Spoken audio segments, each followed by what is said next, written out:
നമുക്കേവർക്കും വളരെ പരിചിതമായ വേദസൂക്തങ്ങളിൽ ഒന്ന് രണ്ടെണ്ണം നിങ്ങളെ പരിചയപ്പെടുത്തുകയാണ്. തീമോഥെയോസിൻ്റെ ലേഖനമാണ്. 2 തീമോഥെയോസിൻ്റെ ലേഖനം 2-ാം അധ്യായത്തിൽ നിന്നും അതിൻ്റെ 8-ാം വാക്യം ഇവിടെ വായിക്കുന്നു. ശേഷം ഞാൻ പറയുമ്പോൾ ഫിലിപ്പിയ ലേഖനം 2-ാം അധ്യായത്തിൽ നിന്നും ചില വാക്യങ്ങൾ ഇവിടെ വായിക്കും. ആദ്യം തീമോഥെയോസിൻ്റെ 2-ാം ലേഖനം 2-ാം അധ്യായം 8-ാം വാക്യം. ദാവീദിൻ്റെ സന്തതിയായി ജനിച്ച് മരിച്ചിട്ട് ഉയർത്തെഴുന്നേറ്റിരിക്കുന്ന യേശുക്രിസ്തുവിനെ ഓർത്തുകൊള്ളുക, അതാകുന്നു എൻ്റെ സുവിശേഷം. വായിച്ച തിരുവെഴുത്തിനായിട്ട് കർത്താവിന് സ്തോത്രം. ഈ വേദഭാഗം നിങ്ങൾക്ക് വളരെ പരിചിതമാണെന്ന് കരുതുകയാണ്. സുവിശേഷ വേദികളിൽ സുവിശേഷം കൈകാര്യം ചെയ്യുവാൻ ആഗ്രഹിക്കുന്ന ഒട്ടനവധി പ്രഭാഷകരും താക്കോൽ വാക്യമായിട്ട് വായിക്കാറുള്ള ഒരു വേദഭാഗമാണ് ഈ രാത്രിയിലെ പ്രഭാഷണത്തിന് ആധാരമായിട്ട് വായിച്ച് കേട്ടത്. നമ്മുടെ രാജ്യത്തിൻ്റെ സംസ്ഥാനത്തിൻ്റെ പലയിടങ്ങളിൽ ഈ വേദഭാഗത്തെ ആസ്പദീകരിച്ച് വിവിധ നിലകളിൽ ദൈവവചന പ്രഭാഷണം നടത്തുവാൻ ദൈവം എനിക്ക് പ്രാഗൽഭ്യവും അവസരവും ഒരുക്കിക്കൊണ്ടിരിക്കുന്നു. ഈ രാത്രിയിൽ ഇവിടുത്തെ യോഗത്തെ ദൈവകരങ്ങളിൽ വഹിച്ച് സ്തോത്രം ചെയ്തപ്പോൾ ദൈവത്തിൻ്റെ ആത്മാവ് പല ചിന്തകൾ എൻ്റെ മനസ്സിലൂടെ കടന്നുപോയെങ്കിലും ഇവിടെ വായിക്കുവാനും ശുശ്രൂഷിക്കുവാനും ദൈവത്തിൻ്റെ ആത്മാവിൻ്റെ ഹൃദയത്തിൽ നിയോഗം നൽകിയ വേദഭാഗമാണിത്. തീമോഥെയോസിൻ്റെ 2-ാം ലേഖനം 2-ാം അധ്യായമാണ് ഈ രാത്രിയിലെ ചിന്തയ്ക്കായി വായിച്ചത്. ഏതൊരു വേദപണ്ഡിതാവിനെയും ഹഠാൽ ആകർഷിക്കുന്ന ഒരു ലേഖനമാണ് ഈ തീമോഥെയോസിൻ്റെ ലേഖനം. ശരിക്കും ആത്മാർത്ഥമായി വേദപുസ്തകത്തെ സ്നേഹിക്കുന്ന ഒരു ദൈവവൈതലിനെ സംബന്ധിച്ചിടത്തോളം അവൻ്റെ ഹൃദയത്തെ പിടിച്ചു കുലുക്കുന്നതാണ്, അവൻ്റെ കണ്ണിനെ നനയിക്കുന്നതാണ് ഈ തീമോഥെയോസിൻ്റെ ലേഖനം എഴുതാനുണ്ടായ പശ്ചാത്തലം. ഒരു വേദപണ്ഡിതാവെന്ന നിലയിൽ ഈ ലേഖനം പൗലോസ് എഴുതാനുണ്ടായ സാഹചര്യം ഞാനിന്ന് മനസ്സിലാക്കിയപ്പോൾ അറിയാതെ എൻ്റെ കണ്ഠവും ഇടറിപ്പോയി, എൻ്റെ വാക്കുകൾക്കും തടസ്സം നേരിട്ടു, കണ്ണുകൾ നിറഞ്ഞൊഴുകി. അത്ര ആകർഷണീയമായ ചിന്തനീയമായ ഒരു പശ്ചാത്തലമാണ് ഈ അധ്യായം എഴുതപ്പെടാനുണ്ടായത്. ഇതൊരു പബ്ലിക് യോഗമായതുകൊണ്ട് ലേഖനം എഴുതാനുണ്ടായതിൻ്റെ പശ്ചാത്തലത്തിലേക്കൊന്നും ഞാൻ പോകുന്നില്ല. അനുഗ്രഹിക്കപ്പെട്ട 3 പ്രമേയങ്ങളാൽ സമ്പുഷ്ടമാണ് ഈ 2-ാം അധ്യായം. 1, ദൈവത്തിന് ചെയ്യാൻ പറ്റാത്ത 3 കാര്യങ്ങൾ. 2, ഒരു വിശ്വാസിക്കുള്ള 6 പദവികൾ, 6 പദവിയിൽ നിന്നും വിശ്വാസി ചെയ്യേണ്ടിയ 6 കടപ്പാടുകൾ. 3, സുവിശേഷം. ഘനഗാംഭീര്യമുള്ള അനുഗ്രഹിക്കപ്പെട്ട 3 സന്ദേശങ്ങളാൽ പ്രമേയങ്ങളാൽ സമ്പുഷ്ടമാണ് ഈ 2-ാമത്തെ അധ്യായം. ഈ 2-ാമത്തെ അധ്യായം അപഗ്രഥനങ്ങൾക്ക് ധ്യാനങ്ങൾക്ക് വിധേയമാക്കിയപ്പോൾ ഈ 3 പ്രമേയങ്ങളും എന്നെ ഒത്തിരി ആകർഷിച്ചെങ്കിലും ഏറെ എന്നെ ആകർഷിച്ച പ്രമേയം 3-ാമത്തേതാണ്, സുവിശേഷം. അപ്പോൾ ഇന്ന് രാത്രിയിൽ സുവിശേഷത്തിൻ്റെ സാര സംഗ്രഹത്തെക്കുറിച്ച് ഈ വേദഭാഗത്തിൽ പൗലോസ് വളരെ വ്യക്തമായിട്ട് പരാമർശിക്കുന്നുണ്ട്. ദാവീദിൻ്റെ സന്തതിയായി ജനിച്ച് മരിച്ചിട്ട് ഉയർത്തെഴുന്നേറ്റ കർത്താവായ യേശുക്രിസ്തുവിനെ ഓർത്തുകൊള്ളുവീൻ, അതാകുന്നു എൻ്റെ സുവിശേഷം. എൻ്റെ സുവിശേഷം ഒന്ന് പറഞ്ഞേ. എൻ്റെ സുവിശേഷം എന്നൊന്ന് പറ. അത്ര ഒപ്പിച്ചല്ലോ, ഞാൻ ധന്യനായി. എൻ്റെ സുവിശേഷം ഉറക്കെ ഒന്ന് പറഞ്ഞേ. അത് അണ്ണാക്കി എന്നല്ല പറയേണ്ടിയത്, അടിവയറ്റിൽ നിന്നാണ് കയറി വരേണ്ടിയത്. എന്ന് പറഞ്ഞാൽ അറിഞ്ഞു പറയണം.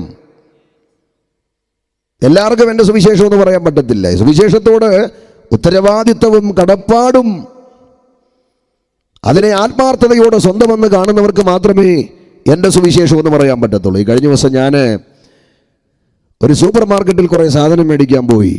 വണ്ടിയിൽ കാറിൽ എൻ്റെ ഇളയ മോളോട് കയറി. ഭയങ്കര കുസൃതിയാണത്. സാധനം എല്ലാം പിറക്കി ഒരു ബാസ്ക്കറ്റിനകത്തേക്ക് ഇട്ട് ഞാൻ മുൻപോട്ട് പോകുമ്പോൾ ഒരു നിമിഷം 4 വയസ്സുള്ള എൻ്റെ മോള് മിസ്സായിപ്പോയി. പെട്ടെന്ന് ചുറ്റും നോക്കി എൻ്റെ കുഞ്ഞിനെ കാണാനില്ല. അവിടെ നിന്നുകൊണ്ട് ഞാൻ ബഹളം വെച്ചു. ഇത്രയേ ഉള്ളൂ, എൻ്റെ കുഞ്ഞ്. എൻ്റെ കുഞ്ഞെന്ന് ഞാൻ പറഞ്ഞത് അണ്ണാക്കിന്നല്ല, അടിവേറ്റിൽ നിന്നാണ് വിളി കയറി വന്നത്. അറിഞ്ഞു വിളിച്ച വിളിയാ. ഒരു 4 വട്ടം എൻ്റെ കുഞ്ഞെന്ന് ഉറക്കെ പറഞ്ഞപ്പോൾ അടുത്തൊരു സെയിൽസ്മാൻ ചോദിച്ചു, ഇതാണോ സാറിൻ്റെ കുഞ്ഞ്? ഞാൻ നോക്കിയപ്പോൾ അദ്ദേഹത്തിൻ്റെ അടുത്ത് നിൽപ്പുണ്ട്. ഇതേ ഒരു അനുഭവമാണ് പൗലോസ് പറയുന്നത്. എൻ്റെ സുവിശേഷം എന്ന് പൗലോസ് പറയാനുള്ള കാരണം ഇത് താൻ ഉണ്ടാക്കിയതല്ല, താൻ കടം മേടിച്ചതല്ല. ഇതിനെ തൻ്റെ സ്വന്തമായിട്ട് പൗലോസ് കാണുകയാണ്.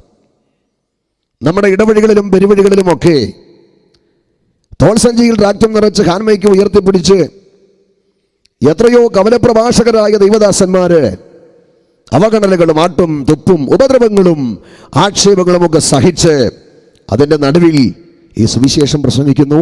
എന്തുകൊണ്ട് ഈ അവഗണനകളുടെ നടുവിൽ അത് വകവയ്ക്കാതെ ഇവിടുത്തെ തെരുക്കോണുകളിൽ സധൈര്യം അവർ ഈ സുവിശേഷം പ്രഘോഷിക്കുന്നു എന്ന് ചോദിച്ചാൽ ഇതിനെ അവരുടെ സ്വന്തമായി കണ്ടതുകൊണ്ടാണ്. അപ്പോൾ പൗലോസ് ഈ സുവിശേഷത്തെ തൻ്റെ സ്വന്തം സുവിശേഷമായി കാണുന്നത് കൊണ്ടാണ് താൻ പറയുന്നത് എൻ്റെ സുവിശേഷം എന്ന് പറഞ്ഞേ. എന്നിട്ട് നിങ്ങൾക്ക് പറയാൻ മടിയാ, എനിക്ക് പറഞ്ഞേ പറ്റൂ. അപ്പോൾ സുവിശേഷത്തിൻ്റെ സാരസമുദ്രത്തെക്കുറിച്ചാണ് പൗലോസ് ഈ വാക്യത്തിൽ പ്രതിപാദിക്കുന്നത്. ഈ രാത്രിയിൽ എന്നെ കേൾക്കുന്ന ബഹുമാനരായ ദൈവമക്കളെ, അപ്പോൾ യോഗപരമ്പരയുടെ സമാപന രാത്രിയിൽ എൻ്റെ പ്രഭാഷണത്തിന് ഞാനൊരു പ്രമേയം കൊടുക്കുകയാണ്. സുവിശേഷം എന്ത്, സുവിശേഷം എന്തല്ല. ദൈവം എനിക്ക് തരുന്ന വേദികൾ ഏതാണെങ്കിലും, കവലയാണെങ്കിലും, കൺവെൻഷനാണെങ്കിലും, കാത്തിരിപ്പാണെങ്കിലും, കല്യാണമാണെങ്കിലും, ഉപവാസ പ്രാർത്ഥനയാണെങ്കിലും, മരണവീടാണെങ്കിലും, അവിടെയൊക്കെ ലജ്ജ കൂടാതെ സുവിശേഷം അല്പമായി വിളംബരം ചെയ്യുവാൻ ആഗ്രഹിക്കുന്ന ഒരു സുവിശേഷത്തിൻ്റെ എളിയ പ്രചാരവാഹകൻ എന്ന നിലയിൽ ഈ രാത്രിയിൽ ഞാൻ എൻ്റെ പ്രസംഗത്തിന് കൊടുക്കുന്ന പ്രമേയം സുവിശേഷം എന്ത്, സുവിശേഷം എന്തല്ല. വാസ്തവത്തിൽ സുവിശേഷം ഒന്നേ ഉള്ളൂ എങ്കിലും സുവിശേഷത്തിൻ്റെ വിവിധ തത്വങ്ങളെക്കുറിച്ച് വേദപുസ്തകത്തിൽ ദൈവാത്മാവ് വ്യക്തമായി രേഖപ്പെടുത്തിയിട്ടുണ്ട്. അപ്പോൾ സുവിശേഷത്തിൻ്റെ ഒരു 6 തത്വങ്ങൾ നിങ്ങളെ ഒന്ന് പരിചയപ്പെടുത്തി അതിലൊരു തത്വത്തിൽ ഉറച്ചു നിന്ന് 1-2 കാര്യങ്ങൾ ഓർപ്പിച്ച് പ്രാർത്ഥിപ്പാനാണ് ആഗ്രഹിക്കുന്നത്. സുവിശേഷം ഒന്നേ ഉള്ളുവെങ്കിലും സുവിശേഷത്തിന് 6 തത്വങ്ങളുണ്ട്. 1, കൃപയുടെ സുവിശേഷമുണ്ട്. തീമോഥെയോസിന്റെ 1-ാം ലേഖനം 1-ാം അധ്യായം 4-ാം വാക്യം, പ്രവൃത്തിയുടെ പുസ്തകം 20-ാം അധ്യായം 24-ാം വാക്യം. 2, മഹത്വത്തിൻ്റെ സുവിശേഷമുണ്ട്. തീമോഥെയോസിന്റെ 1-ാം ലേഖനം 1-ാം അധ്യായം 11-ാം വാക്യം. 3, സമാധാനത്തിൻ്റെ സുവിശേഷമുണ്ട്. എഫെസ്യ ലേഖനം 2-ാം അധ്യായം 15-ാം വാക്യം. 4, എൻ്റെ സുവിശേഷമുണ്ട്. റഫറൻസ് ഞാൻ പറയേണ്ട കാര്യമില്ല, അതാണ് നമ്മുടെ കുറിവാക്യം. 5, രാജ്യത്തിൻ്റെ സുവിശേഷമുണ്ട്. മത്തായിയുടെ സുവിശേഷം 24-ാം അധ്യായം 24-ാം തിരുവചനം.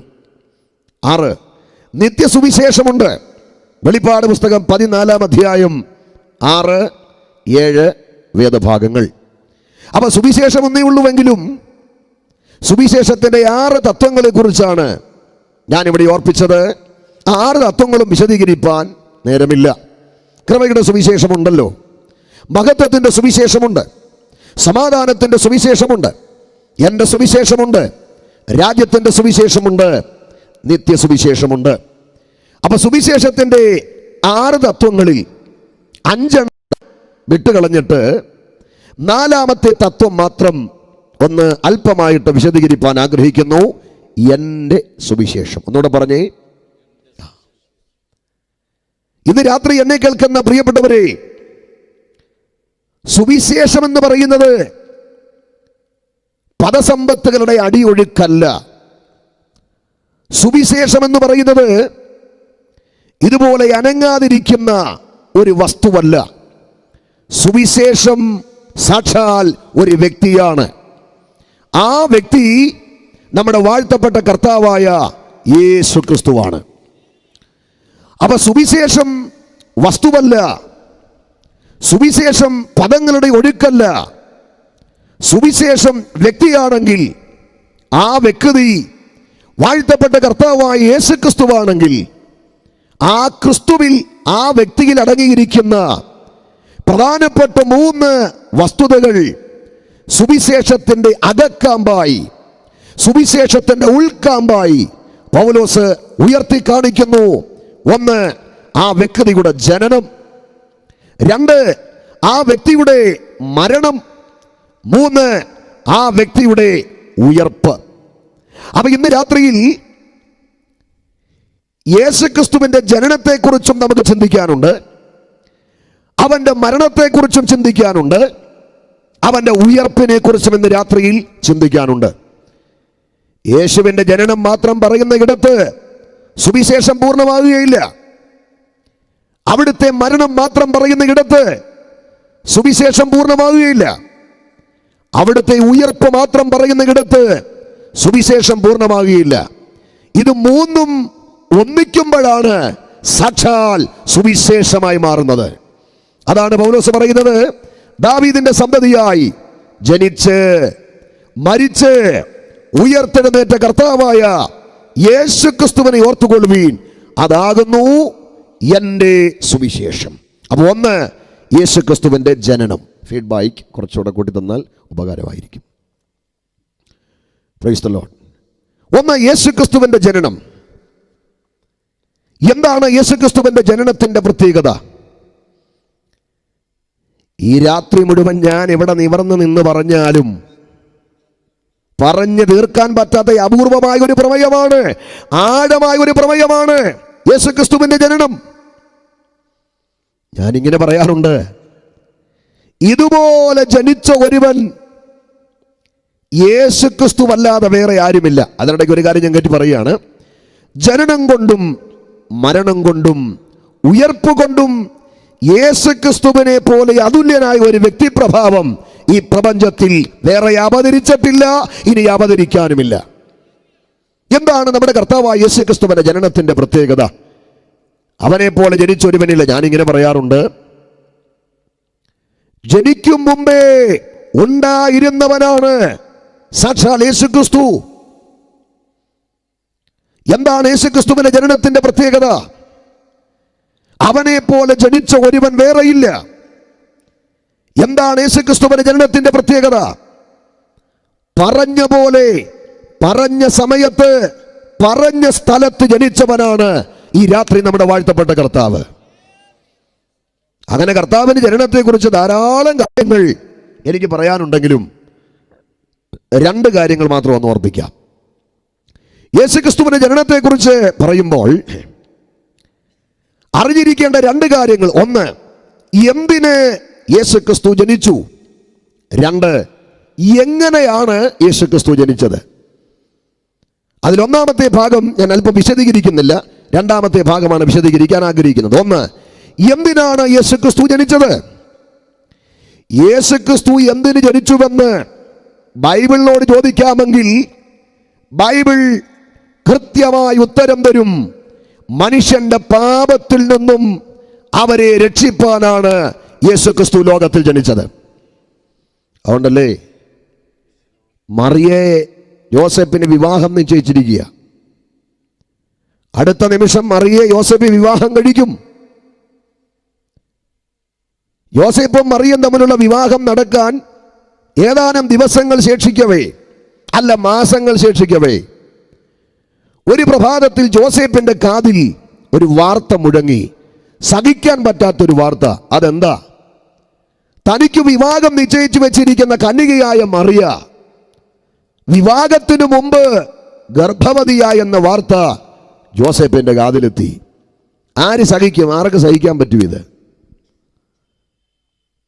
ജോസേപ്പ് ഒരു നല്ല മനുഷ്യനായിരുന്നത് കൊണ്ട് കേസിനോ വഴക്കിനോ അടിപിടിക്കൊന്നും പോയില്ല. അദ്ദേഹം ഒരു ദൈവഭക്തനായിരുന്നത് കൊണ്ട്, ഒരു വിശാല ഹൃദയനായിരുന്നത് കൊണ്ട് ഈ വിഷയത്തിൽ മറിയയ്ക്ക് ലോകാപവാദം വരാതിരിക്കേണ്ടതിന് അവളെ ഗൂഢമായി ഉപേക്ഷിക്കാൻ ഭാവിച്ചു. എന്ന് പറഞ്ഞാൽ ജോസേപ്പാകത്ത് തനിക്ക് വിവാഹം നിശ്ചയിച്ചിരിക്കുന്ന കന്യകയായ മറിയ, അവളെ വിവാഹം കഴിച്ച് ഒരു രാത്രി അവളോട് കൂടെ പാർക്കും മുമ്പ് അവൾ ഗർഭവതിയായതുകൊണ്ട് അവൾക്ക് ലോകാപവാദം ഉണ്ടാകാതിരിക്കേണ്ടതിന് ആരും അറിയാതെ അവളെ രഹസ്യമായി ഉപേക്ഷിക്കാൻ ഭാവിച്ച് ജോസേപ്പ് നനച്ചിരിക്കുമ്പോൾ അന്ന് രാത്രി സർവേശ്വരനായ ദൈവത്തിന്റെ ദൂതൻ ജോസേഫിന് പ്രത്യക്ഷപ്പെട്ടിട്ട് അവനോട് പറയുക, ജോസേഫേ, നീ വിവാഹം കഴിക്കാൻ പോകുന്ന മറിയെ ചേർത്ത് കൊള്ളുവാൻ ശങ്കിക്കേണ്ട.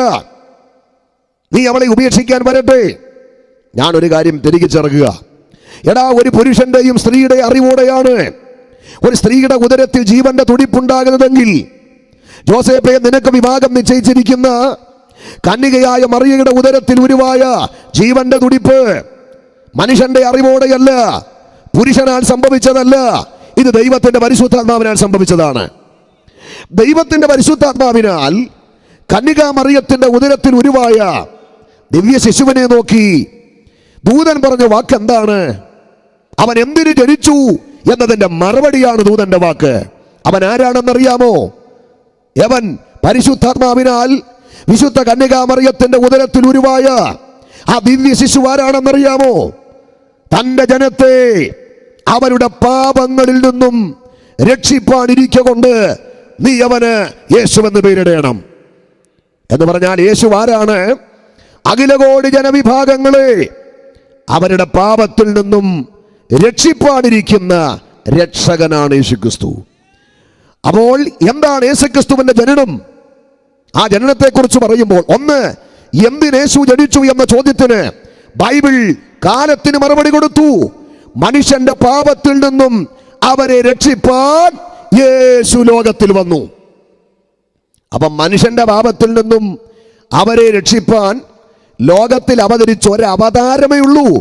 അത് ഇന്ന് രാത്രി ഞങ്ങൾ പ്രസംഗിക്കുന്ന വാഴ്ത്തപ്പെട്ട കർത്താവായ യേശുക്രിസ്തു മാത്രമാണ്. അതുകൊണ്ട് ജന്മകർമ്മ പാപത്തിന്റെ വിമോചനത്തിന് ഒരു ഈശ്വരനെ തേടി പ്രപഞ്ചത്തിന്റെ ഏതെങ്കിലും കോണിൽ അലഞ്ഞു നടക്കുന്ന ഏതെങ്കിലും സത്യാന്വേഷികൾ ഈ ശബ്ദപരിധിയിൽ ഞങ്ങളെ ശ്രമിക്കുന്നെങ്കിൽ, ജന്മകർമ്മ പാപത്തിന്റെ വിമോചനത്തിന് ഇന്നലകളിൽ ഭജിച്ചതും നമിച്ചതും സേവിച്ചതും പിഞ്ചെന്നതുമായ സകല ശക്തികളാലും മധ്യസ്ഥരാലും കൈവിടപ്പെട്ട് എന്നെ വലയ്ക്കുന്ന പാപത്തിൽ നിന്നും എനിക്കൊരു വിമോചനമില്ല എന്ന് നനച്ച് പാപത്തിന്റെ വിഴുപ്പ് ചുമ്മി പാപത്തിന്റെ മാറാപ്പ് വഹിച്ച് ജീവിതത്തിന്റെ വീതികളിൽ തകർന്നു കിടക്കുന്ന ആരെങ്കിലും ഈ ശബ്ദപരിധിയിൽ ഞങ്ങളെ ശ്രമിക്കുന്നെങ്കിൽ, സ്നേഹിത, നിന്റെ കുടുംബം ഏതാണെങ്കിലും, കുലമേതാണെങ്കിലും, നിന്റെ പ്രായമേതാണെങ്കിലും, നിന്റെ വിശ്വാസം ഏതാണെങ്കിലും, അനുഷ്ഠാനങ്ങളും ആചാരങ്ങളും പണച്ചെലവും ശാരീരിക ദണ്ഡനങ്ങളും ഇല്ലാതെ നിന്റെ സകല പാപത്തെയും സൗജന്യമായി പരിഹരിക്കാൻ കരുത്തുള്ളൊരു രക്ഷകനെ ഇന്ന് രാത്രി ഞങ്ങൾ ഉയർത്തുകയാണ്. അവനാണ് ദാവീദിന്റെ സന്തതിയായി ജനിച്ച യേശുക്രിസ്തു. അവനല്ലാതെ പാപപരിഹാരകൻ വേറെയില്ല. വിടുകയാണ് ഞാൻ ആ ഭാഗം. അപ്പൊ എന്താണ് യേശുക്രിസ്തുവിന്റെ ജനനത്തിന്റെ പ്രത്യേകത എന്ന് ചോദിച്ചാൽ, രണ്ട് കാര്യം പറയാനുണ്ട്. എന്തിന് അവൻ ജനിച്ചു? ഉത്തരം, പാപത്തിൽ നിന്നും മനുഷ്യനെ രക്ഷിപ്പാൻ. വിടുക. രണ്ട്, എങ്ങനെ കർത്താവ് ജനിച്ചു? അതേ പ്രതിയാണ് ഒന്ന് രണ്ട് കാര്യം എനിക്ക് ഓർപ്പിക്കാനുള്ളത്. എന്തിന് ജനിച്ചു? പാപത്തിൽ നിന്നും മനുഷ്യനെ രക്ഷിപ്പാൻ. മനോഹരമായ ഒരു വേദഭാഗം ഉണ്ടല്ലോ. മനുഷ്യന്റെ പാപത്തിൽ നിന്നും അവരെ രക്ഷിപ്പാൻ യേശു ലോകത്തിൽ വന്നു എന്നുള്ളത് വിശ്വാസ്യവും എല്ലാവരും, ഒന്ന് പറഞ്ഞേ, എല്ലാവരും പറ, എല്ലാവരും അംഗീകരിപ്പാൻ യോഗ്യമായ വചനം തന്നെ. ആ വാക്യം ഒന്നുകൂടെ പറയാൻ എനിക്ക് അങ്ങ് കൊതി തോന്നുക. മനുഷ്യന്റെ പാപത്തിൽ നിന്നും അവരെ രക്ഷിപ്പാൻ യേശു ലോകത്തിൽ വന്നു എന്നുള്ളത് വിശ്വാസ്യവും എല്ലാവരും, കരം ഉയർത്തി ഒരു ഹല്ലേലൂയ പറഞ്ഞാട്ടെ, എല്ലാവരും അംഗീകരിപ്പാൻ യോഗ്യമായ വചനമാണത്.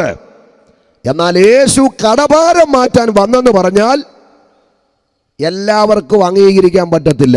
കടഭാരത്തെ മാറ്റുന്ന, രോഗത്തെ മാറ്റുന്ന, സമാധാനവും സാമ്പത്തിക ഉയർച്ചയും തരുന്ന ഒരു സൂപ്പർ സ്റ്റാർ യേശുവിനെ വേദികളിൽ ആളുകൾ ഉയർത്തുമ്പോൾ അതിൽ നിന്നും ഒഴിഞ്ഞു മാറി ഇന്ന് രാത്രി എനിക്കിവിടെ ഉയർത്താനുള്ള യേശു പാപത്തിൽ നിന്നും നിത്യമായ മോചനം തരുന്ന യേശുവിനെയാണ്. കടഭാരത്തെ മാറ്റാൻ യേശു ലോകത്തിൽ വന്നെന്ന് പറഞ്ഞാൽ ഭാരതത്തിലെ സമ്പന്നർ, കേരളത്തിലെ സമ്പന്നർ, പാലക്കാട് ഡിസ്ട്രിക്റ്റിലെ സമ്പന്നർക്ക് അത് ഉൾക്കൊള്ളാൻ പറ്റത്തില്ല. രോഗത്തെ മാറ്റാൻ മാത്രം യേശു ലോകത്തിൽ വന്നെന്ന് പറഞ്ഞാൽ ഒരു രോഗവുമില്ലാത്തവർക്ക് അത് ഉൾക്കൊള്ളാൻ പറ്റത്തില്ല. എന്നാൽ രോഗം ഇല്ലാത്തവനും സാമ്പത്തിക ബുദ്ധിമുട്ടില്ലാത്തവനും എല്ലാവർക്കും ഉള്ള ഒന്നാണ് പാപം. ബൈബിൾ പറയുന്നു, ഒരു വ്യത്യാസവുമില്ല, സകലരും പാപികളാണ്. അവ ക്രിസ്തു ലോകത്തിൽ വന്നു എന്ന്, പാപത്തിൽ നിന്നും മനുഷ്യനെ രക്ഷിപ്പാൻ യേശു ലോകത്തിൽ വന്നു എന്നുള്ളത് വിശ്വാസ്യവും എല്ലാവരും അംഗീകരിപ്പാൻ യോഗ്യമായ വചനം തന്നെ ബൈബിൾ. ഞാൻ ആ ഭാഗം വിടുകയാണ്. ഇനിയും ദാവീദിന്റെ സന്തതിയായി ജനിച്ചു എന്ന് പറയുമ്പോൾ രണ്ടാമത്തെ ഭാഗം, എങ്ങനെയാണ് കർത്താവ് ലോകത്തിൽ ജനിച്ചത്? ഞാനത് വേദപുസ്തകത്തിലൂടെ തന്നെ നിങ്ങളെ പരിചയപ്പെടുത്താം. എങ്ങനെയാണ് കർത്താവ് ജനിച്ചത്? യേശുക്രിസ്തുവിന്റെ ജനനത്തെക്കുറിച്ച് ധന്യനായ പൗലോസ് അപ്പോസ്തലൻ പ്രതിപാദിക്കുന്ന മനോഹരമായ ഒരു വേദഭാഗം ബൈബിളിലുണ്ട്. ഞാൻ ആ വാക്യം നിങ്ങളെ ഒന്ന് വായിപ്പിച്ച് കേൾപ്പിക്കാം. ഫിലിപ്പ് ലേഖനം 2-ാം അധ്യായം 8 മുതൽ 6 മുതൽ താപ്പോട്ടുള്ള വാക്യങ്ങൾ ദയവായി ഒന്ന് വായിക്കാം. അവൻ ദൈവരൂപത്തിലിരിക്കെ ദൈവത്തോടുള്ള സമത്വം മുറുകെ പിടിച്ചു കൊള്ളണമെന്ന് വിചാരിക്കാതെ ദാസരൂപം എടുത്ത് മനുഷ്യ സാദൃശ്യത്തിലായി തന്നെത്താൻ ഒഴിച്ച് വേഷത്തിൽ മനുഷ്യനായി വിളങ്ങി തന്നെത്താൻ താഴ്ത്തി മരണത്തോളം, ക്രൂശിലെ മരണത്തോളം തന്നെ അനുസരണമുള്ളവനായി തീർന്നു. ഇത്ര മനോഹരമായൊരു വാക്യമാണ്. അവൻ ദൈവരൂപത്തിലിരിക്കെ ദൈവത്തോടുള്ള സമത്വം മുറുകെ പിടിച്ചുകൊള്ളണമെന്ന് വിചാരിക്കാതെ ദാസരൂപമെടുത്ത് മനുഷ്യ സാദൃശ്യത്തിലായി തന്നെത്താൻ ഒഴിച്ച് വേഷത്തിൽ മനുഷ്യനായി വിളങ്ങി മരണത്തോളം, ക്രൂശിലെ മരണത്തോളം യേശു ആരായി? അനുസരണമുള്ളവനായി. യേശു ക്രിസ്തുവിന്റെ ജനനത്തെക്കുറിച്ച് ധന്യനായ പൗലോസ് എഴുതിയിരിക്കുന്ന ഏറ്റവും ശ്രദ്ധേയമായ ഒരു വേദഭാഗമാണ് ഇന്ന് രാത്രിയിൽ നാം വായിച്ചത്. ഈ വാക്യം, ഈ വിഷയത്തോടുള്ള ബന്ധത്തിൽ ഈ വാക്യം ഞാൻ വായിച്ചപ്പോൾ, ഈ വിഷയത്തോടുള്ള ബന്ധത്തിൽ ഈ വാക്യത്തെ ദൈവാത്മാവിന്റെ ഹൃദയത്തിൽ പ്രകാശിപ്പിച്ചപ്പോൾ 1-2 തവണ ഈ വാക്യം ഞാൻ ഓടിച്ചു വായിച്ചപ്പം എനിക്കൊന്നും പിടികിട്ടിയില്ല.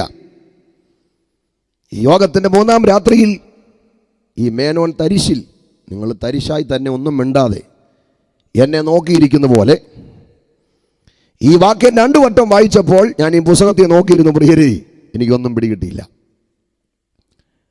പക്ഷെ ഞാനൊരു 4-5 തവണ ഈ വാക്യം അടുപ്പിച്ച് ധ്യാനിച്ചു വായിച്ചപ്പോൾ ഈ വാക്യത്തിലെ ധ്യാനങ്ങളിലൂടെ എൻ്റെ ഉള്ളിൽ ദൈവാത്മാവ് പ്രകാശിപ്പിച്ച കാര്യം, എനിക്ക് മനസ്സിലാക്കാൻ പറ്റിയ കാര്യം, യേശുക്രിസ്തുവിൻ്റെ ജനനത്തിൽ അവിടുന്ന് സ്വീകരിച്ച താഴ്ചയുടെ 7 പടികളാണ് ഈ വാക്യത്തിൽ ദൈവാത്മാവ് രേഖപ്പെടുത്തിയിരിക്കുന്നത്. ഒരു ഹല്ലേലൂയ പറഞ്ഞാട്ടെ. പല പ്രാവശ്യം ഈ വാക്യം ധ്യാനിച്ചപ്പോൾ എനിക്ക് മനസ്സിലാക്കാൻ പറ്റിയത്, നമ്മുടെ വാഴ്ത്തപ്പെട്ട കർത്താവായ യേശുക്രിസ്തുവിന്റെ മനുഷ്യജനനത്തിൽ അവിടുന്ന് സ്വീകരിച്ച താഴ്ചയുടെ 7 പടികളാണ് ഈ വാക്യത്തിൽ നമുക്ക് കാണാൻ കഴിയുന്നത്. അപ്പൊ യേശുവിന്റെ മനുഷ്യജനനത്തിൽ അവൻ സ്വീകരിച്ച താഴ്ചയുടെ 7 പടികൾ ഇന്ന് രാത്രിയിൽ ഇവിടെ വിസ്തരിച്ച് തീർക്കാൻ ഒരു നിർവാഹമില്ല. അതുകൊണ്ട് അല്പസങ്കടത്തോടെ 5 പടികൾ വിട്ടുകളഞ്ഞ് യേശുവിന്റെ ജനനത്തിൽ അവൻ സ്വീകരിച്ച താഴ്ചയുടെ 2 പടികൾ ചുരുക്കമായി ഒന്ന് വിശദീകരിക്കാം. അപ്പോഴേക്കും നമ്മുടെ സമയം കഴിയും.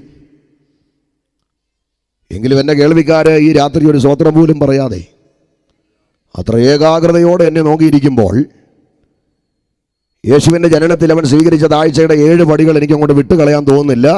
ഞാൻ ആ 7 പടികളൊന്ന് വായിച്ച് കേൾപ്പിക്കാം. ഓക്കെ, എങ്ങനെയാ കർത്താവ് ജനിച്ചത്? 1, ദൈവത്തോടുള്ള സമത്വം മുറുകെ പിടിച്ചു കൊള്ളണം എന്ന് വിചാരിക്കാതെ ജനിച്ചു. 2, ദാസരൂപമെടുത്തവനായി യേശു ജനിച്ചു. 3, മനുഷ്യ സാദൃശ്യത്തിലായി യേശു ജനിച്ചു.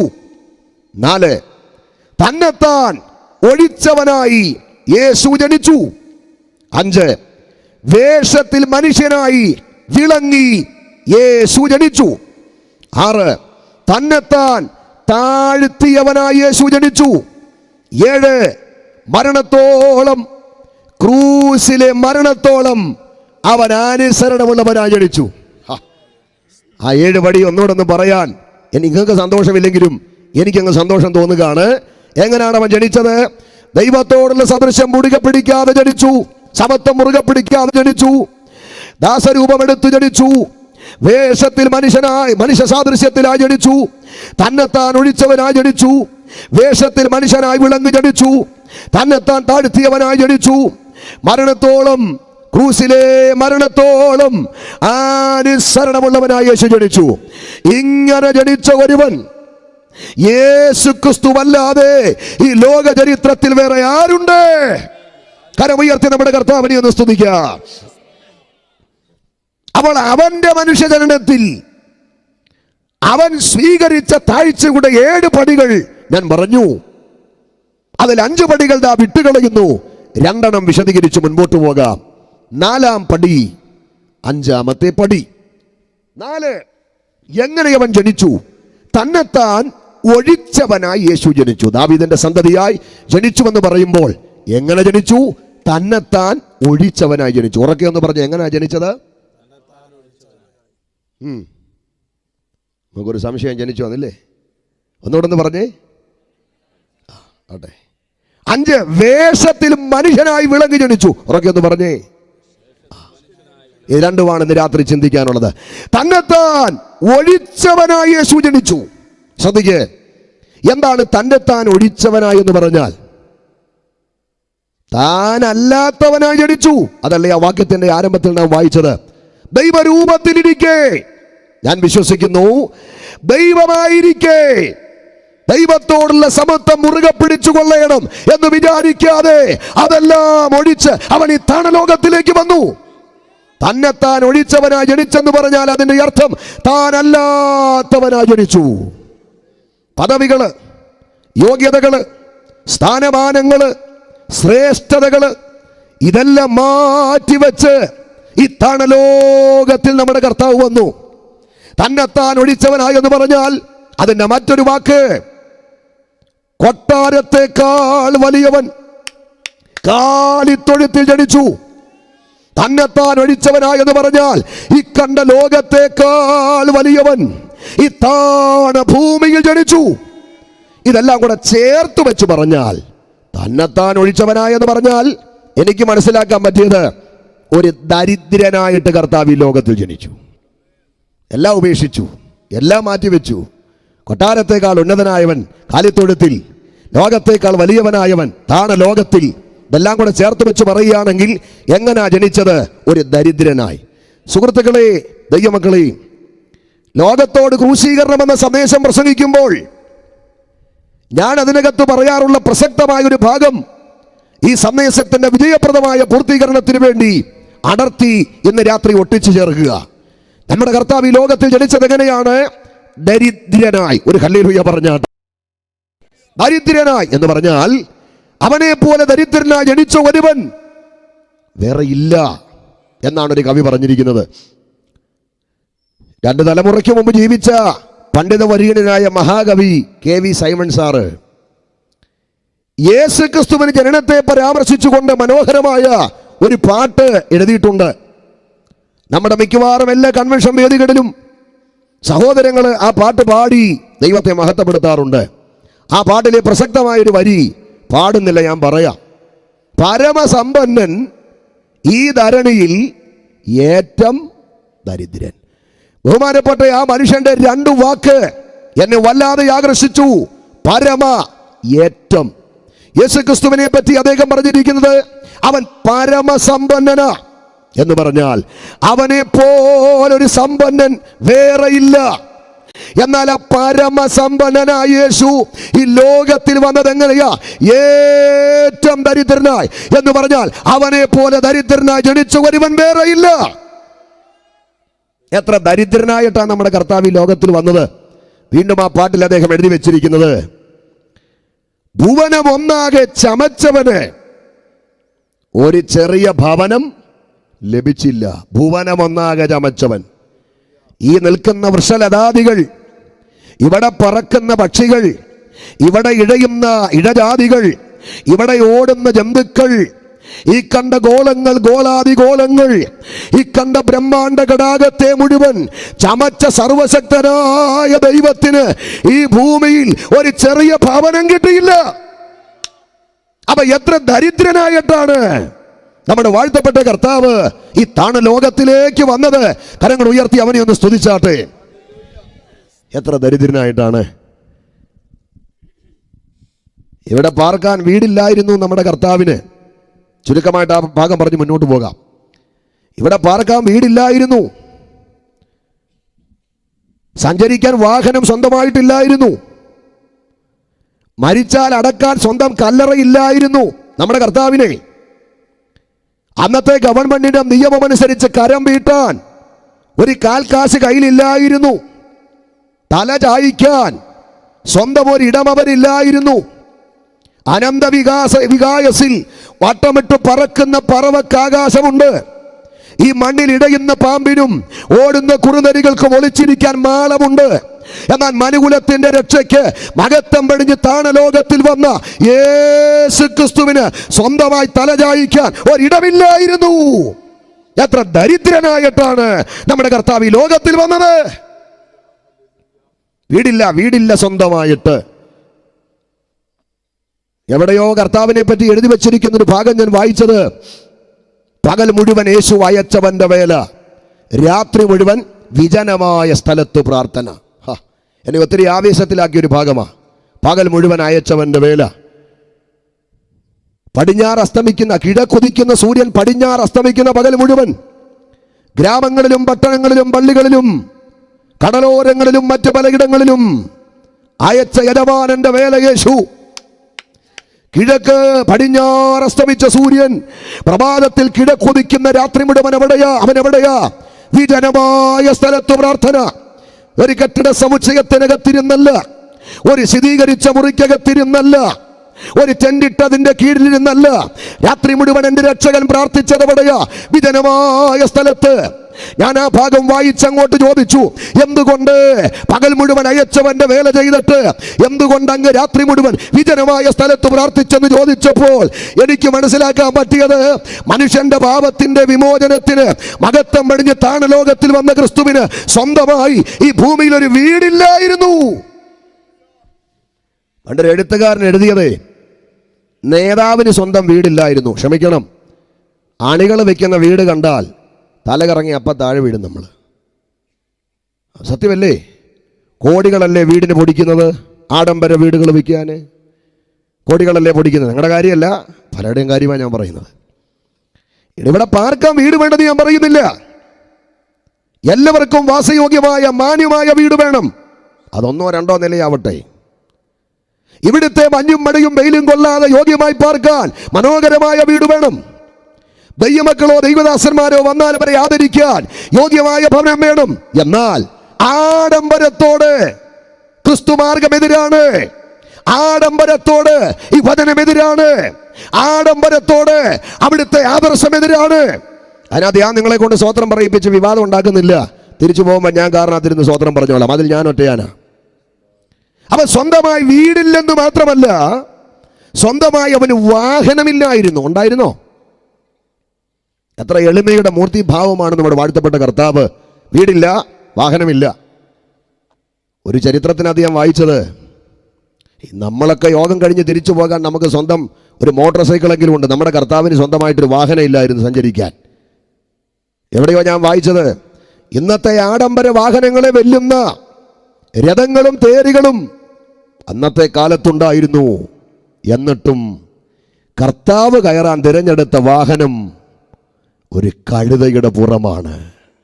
എന്നാൽ ഇന്നവന്റെ ശിഷ്യന്മാർ കയറുന്ന വാഹനം കണ്ടാലോ? സ്വന്തമായി വീടില്ല, സ്വന്തമായി വാഹനമില്ല. ഇനി മരിച്ചാലോ അടക്കാൻ സ്വന്തം കല്ലറയില്ല. എൻ്റെ പ്രിയരേ, ഈ ഗ്രൗണ്ടിൽ ഇന്ന് രാത്രി നാം പിടഞ്ഞു വീണ് മരിച്ചാൽ, ആരും ഇപ്പോൾ മരിക്കത്തില്ല, എണീറ്റ് പോകരുത്. ഇന്ന് രാത്രി നാം ഇവിടെ പിടഞ്ഞു വീണ് മരിച്ചാൽ നമ്മെ അടക്കാൻ വീടിനോട് ചേർന്ന് എവിടെയെങ്കിലും ഒരു 6 അടി മണ്ണുണ്ട്. ഇല്ലെങ്കിൽ ഉൾക്കൊണ്ട് നിൽക്കുന്ന സഭയുടെ ഏതെങ്കിലും ഭാഗത്ത് ഒരു സെല്ലെങ്കിലും കാണും. 6 മാസം മുമ്പ് അതിനകത്ത് ആരെങ്കിലും അടക്കിയിട്ടുണ്ടെ പേടിക്കണ്ട. പള്ളിക്കാരും പ്രിയപ്പെട്ടവരും അറക്കപ്പൊടിയിട്ട് അഡ്ജസ്റ്റ് ചെയ്താലും അടക്കും. യേശുവിനെ സംബന്ധിച്ചിടത്തോളം മരിച്ചാൽ അടക്കാൻ അവന് സ്വന്തം കല്ലറയില്ല. അവനെ അടക്കിയത് മറ്റൊരാളുടെ കല്ലറയ്ക്കകത്ത്. അതുകൊണ്ട് എന്താ ആ കല്ലറ ഇന്നും തുറന്നു കിടക്കുക? യെരുശലേമിന്റെ മലർന്ന മാർവിടത്തിൽ ഒരു കല്ലറ തുറന്നു കിടപ്പുണ്ട്. ആ തുറന്നു കിടക്കുന്ന കല്ലറ ലോകത്തോട് പറയുന്ന ഒരു സന്ദേശം, സ്വന്തമായി അവന് കല്ലറയില്ലായിരുന്നു. വീടില്ല, വാഹനമില്ല, സ്വന്തം കല്ലറയില്ല, കരം വീട്ടാൻ കാൽക്കാശ് കയ്യിലില്ല, തലചായ്ക്കാൻ ഇടമില്ല. ഒരു ദരിദ്രനായി ഈ ലോകത്തിൽ പാർത്തു. യേശുക്രിസ്തുവിനെ പറ്റിയേ ഒരു പാട്ടുകാരൻ എഴുതിയ ഒരു പാട്ടുണ്ട്, പാടുന്നില്ല, പാടുകയാണെന്ന് പറയാം. എത്ര ദരിദ്രനായിട്ടാണ് വന്നത് ആ പാട്ടുകാരൻ എഴുതിയിരിക്കുന്നത്. അരക്കാശിന് മുതലില്ല. ബാക്കി അറിയാമോ? ഞാൻ തന്നെ പറയാം. തല ചായിക്കാൻ സ്ഥലമില്ല. ഞാൻ പലപ്പോഴും കേട്ട് കരഞ്ഞിട്ടുള്ളൊരു പാട്ടാ. അരക്കാശിന് മുതലില്ലവന്. ഈ ലോകത്തിലെ കാര്യമാണ് കേട്ടോ. തല ചായിക്കാനിടമില്ല. 33 കൊല്ലം ഒരു വഴിയാധാര ജീവിയെ പോലെ രക്ഷകൻ ഈ ലോകത്തിൽ പാർത്തു. അടുത്തത് കേട്ടോണേ. ജന്മസ്ഥലം വഴിയമ്പലം, ശയ്യാഗൃഹം പുൽക്കൂടാക്കി 33 കൊല്ലം യേശു ക്രിസ്തു ഈ ലോകത്തിൽ പാർത്തു. അടുത്ത വരി, യഹൂദന്മാർക്കും യവനന്മാർക്കും റോമാക്കാർക്കും പട്ടാളക്കാർക്കും ഇഷ്ടം പോലെ എന്തും ചെയ്യുവാൻ കുഞ്ഞാട് പോലെ നിന്നു കൊടുത്തു. ഇഷ്ടം പോലെ എന്തും ചെയ്യുവാൻ. ശരിയല്ലേ? ഇഷ്ടം പോലല്ലേ അവനെ ചെയ്തത്? ഇഷ്ടം പോലല്ലേ ചെയ്തത്? അല്ലേ? അവന്റെ മുഖത്ത് കാർക്കിച്ചു തുപ്പിയവരില്ലേ? അവന്റെ മുഖത്ത് മുഷ്ടി ചുരുട്ടി, അവന്റെ മുഖത്ത് മുഷ്ടി ചുരുട്ടി അടിച്ചവരില്ലേ? അവന്റെ മുഖത്ത് മുഷ്ടി നിവർത്തി ഇടിച്ചവരില്ലേ? അവന്റെ മുഖത്തെ രോമങ്ങൾ നാണയത്തുട്ടുകൾ കൂട്ടി പറിച്ചെടുത്തവരില്ലേ? അവന്റെ വിലാപ്പുറം കുന്തം കൊണ്ട് കുത്തി പൊളിച്ചവരില്ലേ? അവന്റെ മാറും പുറവും ചാട്ടമാറ് കൊണ്ട് അടിച്ച് കീറിയവരില്ലേ? അവനെ ധൂമ്രവസ്ത്രം ധരിപ്പിച്ചവരില്ലേ? അവനെ മുൾക്കിരീടം ചൂടിപ്പിച്ചവരില്ലേ? അവനെ 3 ആണിയിൽ മരക്കുരിശിൽ തൂക്കിയവരില്ലേ? ദാഹിച്ചു വരണ്ട തൊണ്ടയുമായി ദാഹജലത്തിനു വേണ്ടി കേഴുമ്പോൾ കണ്ണിൽ ചോരയില്ലാതെ ദാഹജലത്തിനു പകരം കയ്പ് കാടി കൊടുത്തവരില്ലേ? ഇഷ്ടം പോലെ സകല പട്ടാളക്കാർക്കും യഹൂദന്മാർക്കും എന്തും ചെയ്യുവാൻ അവൻ നിന്നുകൊടുത്തില്ലേ? ഈ കർത്താവിനെ നോക്കിയിട്ട് ആ പാട്ടുകാരൻ അവസാനം കുറിച്ചു വച്ച വരിയാണ്, എന്നെ ആവേശത്തിലാക്കിയത് സ്വർഗത്തിലാകട്ടെ ഭൂമിയിലാകട്ടെ ഇതുപോലെ ഒരു രൂപം വേറെയില്ല. സ്തോത്രം. അരക്കാശിന് മുതലില്ലാതെ വന്ന കർത്താവിനെ നോക്കി, തലചായിപ്പാൻ ഇടമില്ലാതിരുന്ന കർത്താവിനെ നോക്കി, ജന്മസ്ഥലം വഴിയമ്പലമാക്കി, ശയ്യാഗൃഹം പുൽക്കൂടാക്കി, ഇവിടെ വഴിയാധാര ജീവിയെ പോലെ സഞ്ചരിച്ച കർത്താവിനെ നോക്കി, യഹൂദനും പടയാളിക്കും റോമാക്കാർക്കും ഇഷ്ടം പോലെ എന്തും ചെയ്യുവാൻ കുഞ്ഞാടിനെ പോലെ തലകുടിച്ച് നിന്ന കർത്താവിനെ നോക്കിയിട്ട് പാട്ടുകാരൻ എഴുതുകയാ, സ്വർഗത്തിലാകട്ടെ ഭൂമിയിലാകട്ടെ ഇതുപോലെ ഒരു രൂപം വേറെയില്ല. അപ്പൊ എന്താ ഇതിന്റെ അർത്ഥം?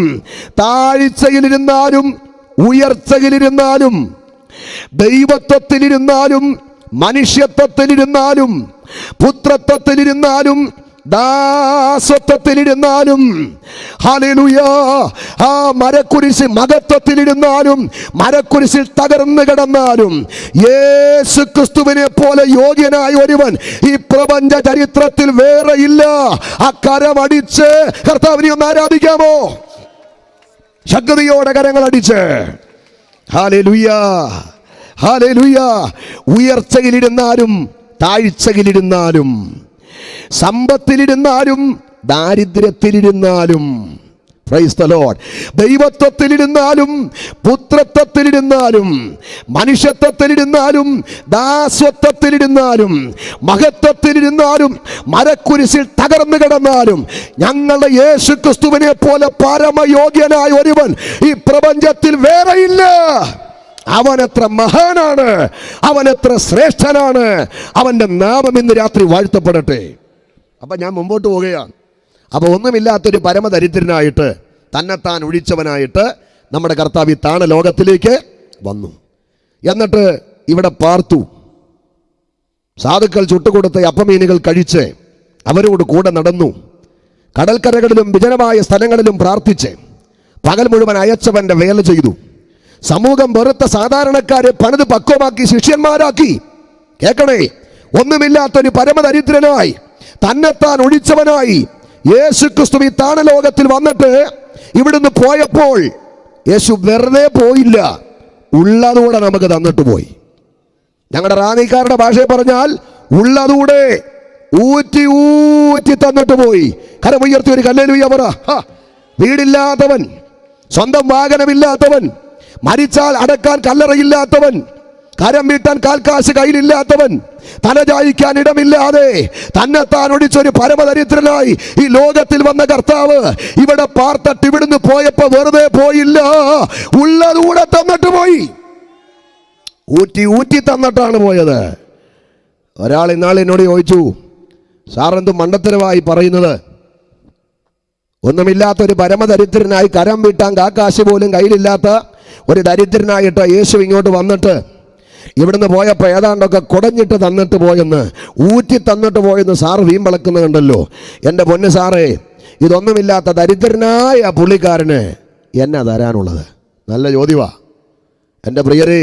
ഒന്നുമില്ലാത്ത പരമദരിദ്രനായ കർത്താവ് ഈ താണലോകത്തിൽ വന്ന് തന്നെത്താൻ ഒഴിച്ച് ഈ താണലോകത്തിൽ വന്നിട്ട് എന്തൊക്കെയാ തന്നിട്ട് പോയതെന്ന് അറിയണമെങ്കിൽ ഈ കസേരയിൽ സ്വതന്ത്രം പറയാതെ മൗനമായിരുന്നാൽ പോരാ. ഒരു നിമിഷം എൻ്റെ കൂടെ ക്രൂശിൻ്റെ ചുവട്ടിലോട്ട് വാ. എൻ്റെ കൂടെ ക്രൂശിൻ്റെ ചുവട്ടിലോട്ട് വന്നവർ കൈകളൊന്ന് ഉയർത്തി പിടിച്ചാട്ടെ, ഒരു കല്ലിൽ ഉച്ചത്തി പറഞ്ഞാട്ടെ. അവർ കേൾക്കാ ദരിദ്രനായവൻ എന്താ തന്നത്? ഒന്ന്, വസ്ത്രമഴിച്ച് പടയാളിക്ക് കൊടുത്തു. രണ്ട്, അമ്മയെ യോഹന്നാൻ ഏൽപ്പിച്ചു കൊടുത്തു. മൂന്ന്, തന്റെ പ്രാണൻ അവൻ നമുക്ക് മറുവിലയായി തന്നു. ഇതിൽ പരം എന്താണ് അവൻ തരേണ്ടിയത്? ലോകത്തിൽ പലരും അവതരിച്ചിട്ടുണ്ട്, വാണിട്ടുണ്ട്, നയിച്ചിട്ടുണ്ട്, അവരൊക്കെ ലോകം വിട്ടുപോയിട്ടുണ്ട്.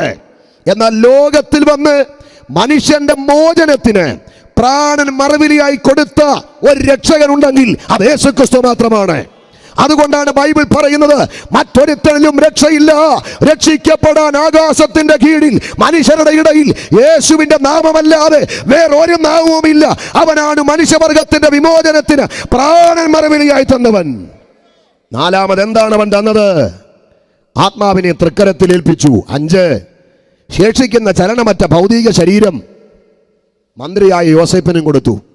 അപ്പോൾ ഒന്നുമില്ലാത്ത തന്നെത്താൻ ഒഴിച്ചൊരു പരമദരിദ്രനായിട്ട് ഈ താണലോകത്തിൽ വന്ന കർത്താവ് ഉള്ളതുകൂടെ നമുക്ക് തന്നിട്ട് ഇവിടം വിട്ടുപോയി. ഇന്ന് രാത്രി ഈ ദേശക്കാർ തെറ്റിദ്ധരിക്കരുത്. ഈ യോഗത്തിൻ്റെ അവസാന രാത്രിയിൽ അങ്ങനെ പരമദരിദ്രനായ ഒരുവനെ അല്ല ഞാനിവിടെ പ്രസംഗിക്കുന്നത്. മുണ്ട് ഷർട്ടുമൊക്കെ എടുത്ത് ഇത്ര യോഗ്യനായി നിന്ന് ഇത്രയും ബഹളം വെച്ച് ഇയാൾ പ്രസംഗിക്കുന്നത് കാക്കാശിന് നിർവാഹമില്ലാത്തൊരു പരമദരിദ്രനായ മനുഷ്യനെ ആയിരുന്നല്ലോടാ എന്നാരെങ്കിലും ചിന്തിക്കുന്നെങ്കിൽ അങ്ങനെ പരമദരിദ്രനായ ഒരുവനെ അല്ല. അതിനൊരു മറുവശമുണ്ട്. സമ്പന്നനായിട്ടും ദരിദ്രനായി തീർന്ന ഒരുവനെയാണ് ഇന്ന് രാത്രി ഞങ്ങൾ പ്രസംഗിക്കുന്നത്. എന്താണ് യേശുക്രിസ്തു അനുഭവിച്ച ദാരിദ്ര്യം? അത് ഞാൻ പറഞ്ഞു, തന്നെത്താൻ ഒഴിച്ചൊന്നുമില്ലാതെ വന്നു. ഇനി എന്താണ് അവന്റെ സമ്പന്നത? അവന്റെ സമ്പന്നത അളക്കാൻ പ്രപഞ്ചം കണ്ട ഒറ്റ ഗണിത പണ്ഡിതന്മാരുടെയും അളവ് കോലുകൾക്ക് നീളമില്ല. അവന്റെ സമ്പന്നത അളക്കാൻ ഇവിടുത്തെ ഒരു കാൽക്കുലേറ്ററുകൾക്കും വ്യാസം പോരാ. അത്ര സമ്പന്നനാണ് കർത്താവ്. യേശുക്രിസ്തുവിന്റെ സമ്പന്നത എന്താ? 50 ലക്ഷം കോടിയല്ല, 50,000 ഏക്കർ അല്ല. യേശുവിന്റെ സമ്പന്നത എന്താ? 50,000 ഏക്കർ കാളയല്ല, 80,000 ഒട്ടകമല്ല. യേശുവിന്റെ സമ്പന്നത എന്താ? 25,000 കിലോ സ്വർണമല്ല. യേശുവിന്റെ സമ്പന്നത എന്താ? 100 എണ്ണപ്പാടങ്ങളല്ല. പിന്നെന്താണ് അവന്റെ സമ്പന്നത? ഭൂമിയും അതിന്റെ പൂർണ്ണതയും ഭൂതലവും അതിലെ നിവാസികളും ഇതിന്റെ തീരാധാരം അവന്റെ കയ്യില. ഇനി പറ, ഞാനും നീയും ആരാധിക്കുന്ന കർത്താവിനെ പോലെ സമ്പന്നനാരുണ്ട്? അപ്പൊ സർവസമ്പന്നനായവൻ, ഈ കണ്ട ബ്രഹ്മാണ്ഡ കടാകത്തെ മുഴുവൻ സൃഷ്ടിച്ചവൻ, ഭൂമിയെ നാസ്തിക്യത്തിൽ തൂക്കിയവൻ, ഭൂമിയെ അച്ചുതണ്ടിൽ ഉറപ്പിച്ചവൻ, ഭൂമിയെ 23 ഡിഗ്രി ചരിച്ചവൻ, ഭൂമിയെ ഭ്രമണപഥത്തിൽ തലനാരിടെ വ്യതിചലിക്കാതെ കറക്കുന്നവൻ, ഭൂമിയിലെ പൊടിയെ നാഴിയിൽ കോരിയെടുക്കുന്നവൻ, ഭൂമിയിലെ പർവ്വതനിരകളെ വെള്ളിക്കോല് കൊണ്ടടക്കുന്നവൻ, ഭൂമിയിലെ സമുദ്രത്തിന്റെ വെള്ളത്തെ കൈക്കുമ്പിളിൽ വാരിയെടുക്കുന്നവൻ, ഇവിടുത്തെ അലകടലുകൾ അതിരുകടക്കാതെ പൊടിമണൽ കൊണ്ട് അതിര് നിയമിച്ചവൻ, പത്രോസിന്റെ ഗുരുവായവൻ, പൗലോസിന്റെ വഴികാട്ടിയായവൻ, ഇക്കണ്ട ബ്രഹ്മാണ്ഡ ഘടാകത്തെ മുഴുവൻ ഒറ്റ വാക്കിൽ ചമച്ച സർവശക്തനായ ദൈവം, നിത്യനായ ദൈവം, ഏകനായ ദൈവം, സർവവ്യാപിയായ ദൈവം പാപത്തിൽ അകപ്പെട്ടു പോയ മനുഷ്യനെ പാപത്തിൽ നിന്ന് രക്ഷിപ്പാൻ ലോകത്തിൽ അവതരിച്ചത് തന്നെത്താൻ ഒഴിച്ച് ഒരു ദരിദ്ര മനുഷ്യനായി. ഹല്ലേലൂയ. പാപത്തിൽ അകപ്പെട്ടു പോയ മനുഷ്യനെ നിത്യമായി രക്ഷിപ്പാൻ ആ മഹാദൈവം എത്ര ദരിദ്രനായിട്ടാണ് ഈ ലോകത്തിൽ വന്നത്. ഒരു മറിയപ്പെണ്ണിന്റെ ഉദരം കടമെടുത്ത് 9 മാസം മഹാദൈവമായവൻ ആ മറിയുടെ ഉദരത്തിൽ ചുരുങ്ങി. എത്ര ശ്രേഷ്ഠമാണ് അവന്റെ ജനനം അല്ലേ. പാപത്തിൽ അകപ്പെട്ടു പോയ മനുഷ്യനെ പാപത്തിൽ നിന്ന് രക്ഷിപ്പാൻ തന്നെത്താൻ ഒഴിച്ച് ദരിദ്രനായിട്ട് കർത്താവ് ഈ ലോകത്തിൽ വന്നു എന്ന് പറഞ്ഞാൽ ഒരു മറിയുടെ ഉദരം കടമെടുത്ത് 9 മാസം മഹാദൈവമായവൻ ആ മറിയുടെ ഉദരത്തിൽ ചുരുങ്ങി ഈ താണലോകത്തിലേക്ക് വന്നു. ഏഷ്യയിലെ ഏറ്റവും വലിയ ആത്മീക സംഗമമാണ് മാരാമൺ കൺവെൻഷൻ. ഇന്നലെ ഒന്നും കണ്ടു തുടങ്ങി. കുറേ വർഷങ്ങൾക്ക് പുറകിൽ അവിടെ ഒരു ശാസ്ത്രജ്ഞൻ വന്നെന്ന് മറ്റൊരാളിലൂടെ ഞാൻ കേട്ടു. പേര് ഓർക്കുന്നില്ല. ആരാണ്? ഓക്കെ, അദ്ദേഹമല്ലേ ചന്ദ്രനിൽ പോയി ഗവേഷണം നടത്തിയത്. ചന്ദ്രനിൽ പോയി ഗവേഷണം നടത്തിയ ആ ശാസ്ത്രജ്ഞൻ അവിടുത്തെ പാറകൃഷ്ണമൊക്കെ കൊണ്ടുവന്നാണ് അല്ലേ. മണക്കിന്റെ മണപ്പുറത്ത് തടിച്ചുകൂടിയ 10,000-കണക്കിന് ആളുകളെ അഭിസംബോധന ചെയ്ത് ചന്ദ്രനിൽ ഗവേഷണം നടത്തിയ ആ ശാസ്ത്രജ്ഞൻ സംസാരിച്ചിട്ട് അവിടുന്ന് കൊണ്ടുവന്ന അല്പ വസ്തുക്കളൊക്കെ ആ കാണികളെ ദൈവമക്കളെ ഉയർത്തി കാണിച്ചു. അവരെല്ലാം നെഞ്ചത്ത് കൈവച്ച് ആ സയൻറ്റിസ്റ്റിനെ നോക്കി പറഞ്ഞു, എന്തൊരു അത്ഭുതം, ഈ മനുഷ്യൻ ആ കാണുന്ന ഗ്രഹഗോളം ഇവിടെ നിന്ന് മേപ്പോട്ട് നോക്കിയാൽ രാത്രി ആകാശത്ത് കത്തി നിൽക്കുന്ന ആ ചന്ദ്രനിലാണ് ഈ മനുഷ്യൻ പോയത്. അവിടുത്തെ കല്ലും കഷ്ണമൊക്കെയാണ് കൊണ്ടുവന്നത്.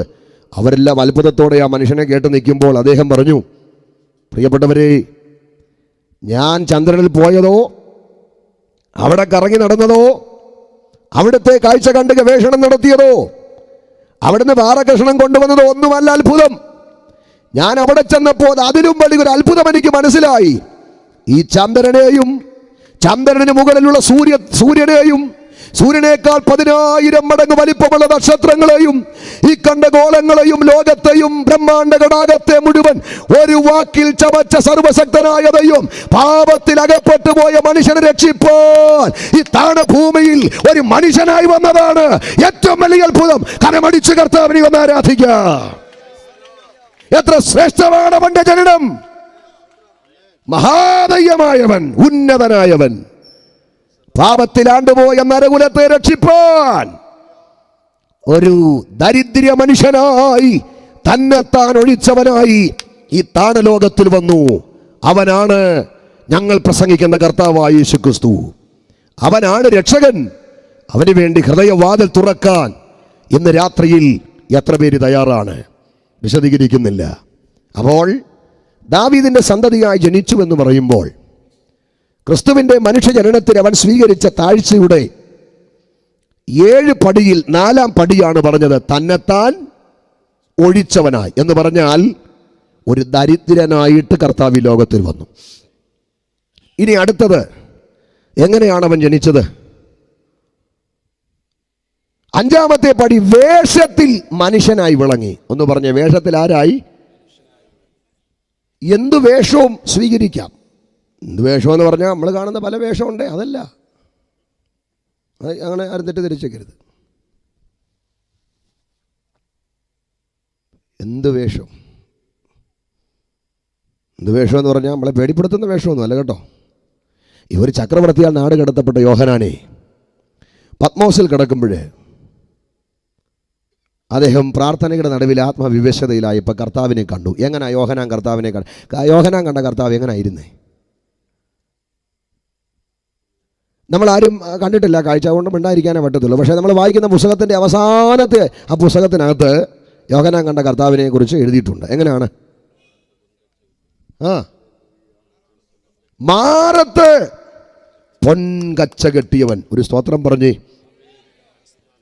അഗ്നിജ്വാലയ്ക്കൊത്ത കണ്ണുള്ളവൻ, തലയും തലമുടിയും ഹിമം പോലെ, വായിൽ നിന്നിരുവായ് തെളിവുള്ള വാൾ പുറപ്പെടുന്നവൻ, കാലുകൾ രണ്ടു മുലയിൽ കാച്ചി പഴിപ്പിച്ച വെള്ളോട്ടിന് സദൃശ്യം. 7 പൊന്നില വിളക്കുകളുടെ നടുവിൽ 7 നക്ഷത്രയെ വലം കയ്യിൽ പിടിച്ച് ഉലാവുന്ന തേജോമയനായ കർത്താവിനെ പത്മോസിൽ വെച്ച് യോഹന്നാൻ ദർശിക്കുക.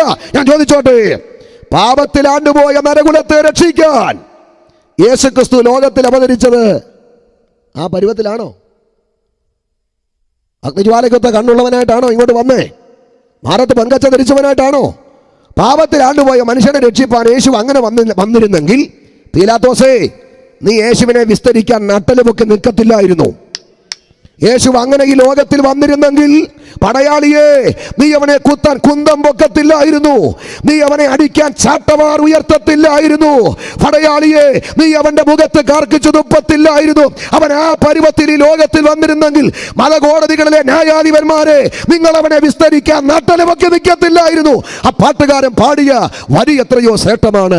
യഹൂദന്മാർക്കും യവനന്മാർക്കും പട്ടാളക്കാർക്കും ഇഷ്ടം പോലെ എന്തും ചെയ്യുവാൻ കുഞ്ഞാട് പോലെ നിന്നുകൊടുത്തു. അപ്പൊ എല്ലാവർക്കും ഇഷ്ടം പോലെ എന്തും ചെയ്യുവാൻ ഒരു മനുഷ്യനായിട്ടാണ് കർത്താവ് ഈ ലോകത്തിൽ വന്നത്. ഇങ്ങനൊരു വാക്യമുണ്ടല്ലോ, മക്കൾ ജഡരക്തങ്ങളോടുകൂടിയുള്ളവരാകയാൽ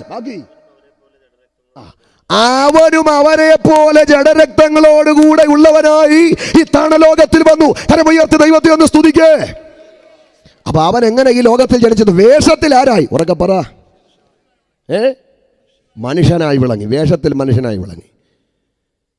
എന്തുകൊണ്ടാണ് യേശു വേഷത്തിൽ മനുഷ്യനായി വിളങ്ങിയത്? ഇവിടെ വടക്കഞ്ചേരിയിലെ ട്രാഫിക് ബ്ലോക്ക് ആക്കുന്ന ഒരു കാളയായിട്ടല്ല യേശു ജനിച്ചത്, ആണോ? കരയിലെ ഏറ്റവും വലിയ ജീവിയാകുന്ന ആനയായിട്ടല്ല, സമുദ്രത്തിലെ ഏറ്റവും വലിയ ജീവിയായ തിമിംഗലമായിട്ടല്ല, നമ്മെ ഭീതിപ്പെടുത്തുന്ന ഒരു വിഷസർപ്പമായിട്ടല്ല, അനന്തവികായസിൽ വട്ടമിട്ട് പറക്കുന്ന ഒരു പറവയ്ക്ക് തുല്യമായിട്ടല്ല. ബൈബിൾ പറയുന്നു, വേഷത്തിൽ അവൻ ആരായി? മനുഷ്യനായി വിളങ്ങി. ഒരു ഹല്ലേലൂയ പറഞ്ഞാട്ടെ. എന്തുകൊണ്ട് യേശു വേഷത്തിൽ മനുഷ്യനായി വിളങ്ങി എന്ന് ചോദിച്ചാൽ, ആ ചോദ്യത്തിന് ശ്രേഷ്ഠനായ ഒരു മനുഷ്യനിലൂടെ എനിക്ക് കിട്ടിയ മറുപടി, അവൻ വേഷത്തിൽ മനുഷ്യനായി വിളങ്ങിയത് മറ്റൊന്നിനുമല്ല, മരിപ്പാനാണ്. ഉറക്കെ പറഞ്ഞേ, മരിക്കാൻ. അതിനാണ് വേഷത്തിൽ മനുഷ്യനായത്. അല്ലാതെ അഗ്നിജ്വാലയ്ക്കൊത്ത കണ്ണും വെച്ച് മാറത്ത് പൊൻകച്ച ധരിച്ചവനായി ഉലയിൽ ചുട്ടുപഴിപ്പിച്ച വെള്ളോട്ടിന് സദൃശ്യമുള്ള കാലുമായി ദൈവരൂപത്തിൽ ഇങ്ങോട്ട് വന്നാൽ മരിക്കാൻ കഴിയുമോ? അവനെ ആരെങ്കിലും ക്രൂശിക്കാൻ കഴിയുമോ? ഇല്ലെന്ന്. അപ്പൊ അവൻ വേഷത്തിൽ മനുഷ്യനായി വിളങ്ങിയത് മരിക്കാനാണ്. മരിക്കാനാണ്. കർത്താവ് ഈ ലോകത്തിൽ വന്നതും എന്തിനാണ്? മരിക്കാൻ. മരണം ആർക്കുള്ളതാണ്? മരണം മനുഷ്യർക്കുള്ളതാണ്. ആരാണ്ട് സങ്കടത്തോടെ പറഞ്ഞല്ലോ, കഴിഞ്ഞ വർഷം വരെ കൺവെൻഷൻ മുമ്പിൽ ഒത്തിരി അധ്വാനം ചെയ്ത് മാന്യ സഹോദരൻ മരിച്ചു, അല്ലേ? അപ്പോൾ മരണം ആർക്കുള്ളതാണ്? മിണ്ടാതിരിക്കുക. എത്രയൊക്കെ മിണ്ടായിരുന്നില്ലേ, ഇന്നല്ലേ നാളെ പോയേ പറ്റൂ. മരണം മനുഷ്യർക്കുള്ളതാ. എന്തുകൊണ്ടാണ് മരണമുണ്ടായത്? ചോദിക്ക് ശാസ്ത്രത്തോട്. നിങ്ങൾ മിണ്ടാതിരിക്കുന്ന പോലെ ഇങ്ങനെ മിണ്ടാതിരിക്കും. എന്തുകൊണ്ട് മരണമുണ്ടായി? ചോദിക്ക് ചരിത്രത്തോട്. ഈ 9 മണിക്ക് നിങ്ങൾ എന്നെ നോക്കിയിരിക്കുന്ന പോലെ ചരിത്രം നോക്കിയിരിക്കും. എന്നാൽ എന്തുകൊണ്ട് മരണമുണ്ടായി? ചോദിക്കും ബൈബിളിനോട്. ബൈബിൾ ഉത്തരം പറയും, പാപത്തിന്റെ ശമ്പളമാണ് മരണം. ഏകനാൽ പാപം, പാപത്താൽ മരണം ലോകത്തിൽ വന്നു. അപ്പൊ യേശു വേഷത്തിൽ മനുഷ്യനായി വിളങ്ങിയത് എന്തിനാണ്? മരിക്കാനാണ്. പാപത്തിന്റെ ശമ്പളമാണ് മരണമെങ്കിൽ, പാപത്തിന്റെ കാരണമാണ് മരണമെങ്കിൽ, യേശു മരിച്ചത് പാപം ചെയ്തത് കൊണ്ടല്ല, യേശു മരിച്ചത് പാപിയായതുകൊണ്ടുമല്ല. ക്രിസ്തു വിദ്വേഷികളായ ആളുകൾ ചോദിക്കുന്നൊരു ചോദ്യമാണ്. എൻ്റെ ഒരു സുഹൃത്ത് മറ്റൊരാളോട് പറഞ്ഞപ്പോൾ, സുവിശേഷം പറഞ്ഞപ്പോൾ അദ്ദേഹത്തോടും ചോദിച്ചൊരു ചോദ്യമാണ്. എന്നോട് ചോദിച്ചിട്ടുണ്ട് ആ ചോദ്യം, യേശു ക്രിസ്തു ദൈവമാണോ? അപ്പം ഞങ്ങൾ പറഞ്ഞു യേശു ക്രിസ്തു ദൈവം തന്നെയാണ്. അപ്പോൾ അവരുടെ ചോദ്യം, ദൈവത്തിന് അങ്ങനെയെങ്കിൽ മരിക്കാൻ കഴിയുമോ? ഞങ്ങൾ തീർത്ത് പറഞ്ഞു, ദൈവത്തിന് ഒരിക്കലും മരിക്കാൻ കഴിയത്തില്ല. അപ്പോൾ യേശു ക്രിസ്തു മരിച്ചില്ലേ? യേശു ക്രിസ്തു മരിച്ചു. അപ്പോൾ യേശു ക്രിസ്തു ദൈവമാണോ?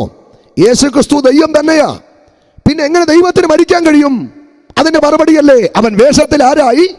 മനുഷ്യനായി. ഒരു സ്വോത്രം പറഞ്ഞാട്ടെ. വേഷത്തിൽ മനുഷ്യനായി വിളങ്ങിയത് കൊണ്ട് മരിക്കണമെന്നില്ലല്ലോ. പാപത്തിന്റെ കൂലിയല്ലേ മരണം. അപ്പോൾ പാപത്തിന്റെ ശമ്പളമല്ലേ മരണം. അപ്പൊ യേശു പാപിയായതുകൊണ്ടോ പാപം ചെയ്തത് കൊണ്ടോ അല്ല മരിച്ചത്. ഒരു നിമിഷം ഗതസമനയിലേക്ക് ഞാൻ നിങ്ങളെ കൂട്ടിക്കൊണ്ടുപോയിട്ട് വിടാം. നമുക്ക് ഒരുമിച്ച് പോകാം. ഗതസമനയിൽ യേശു പ്രാർത്ഥിക്കുക.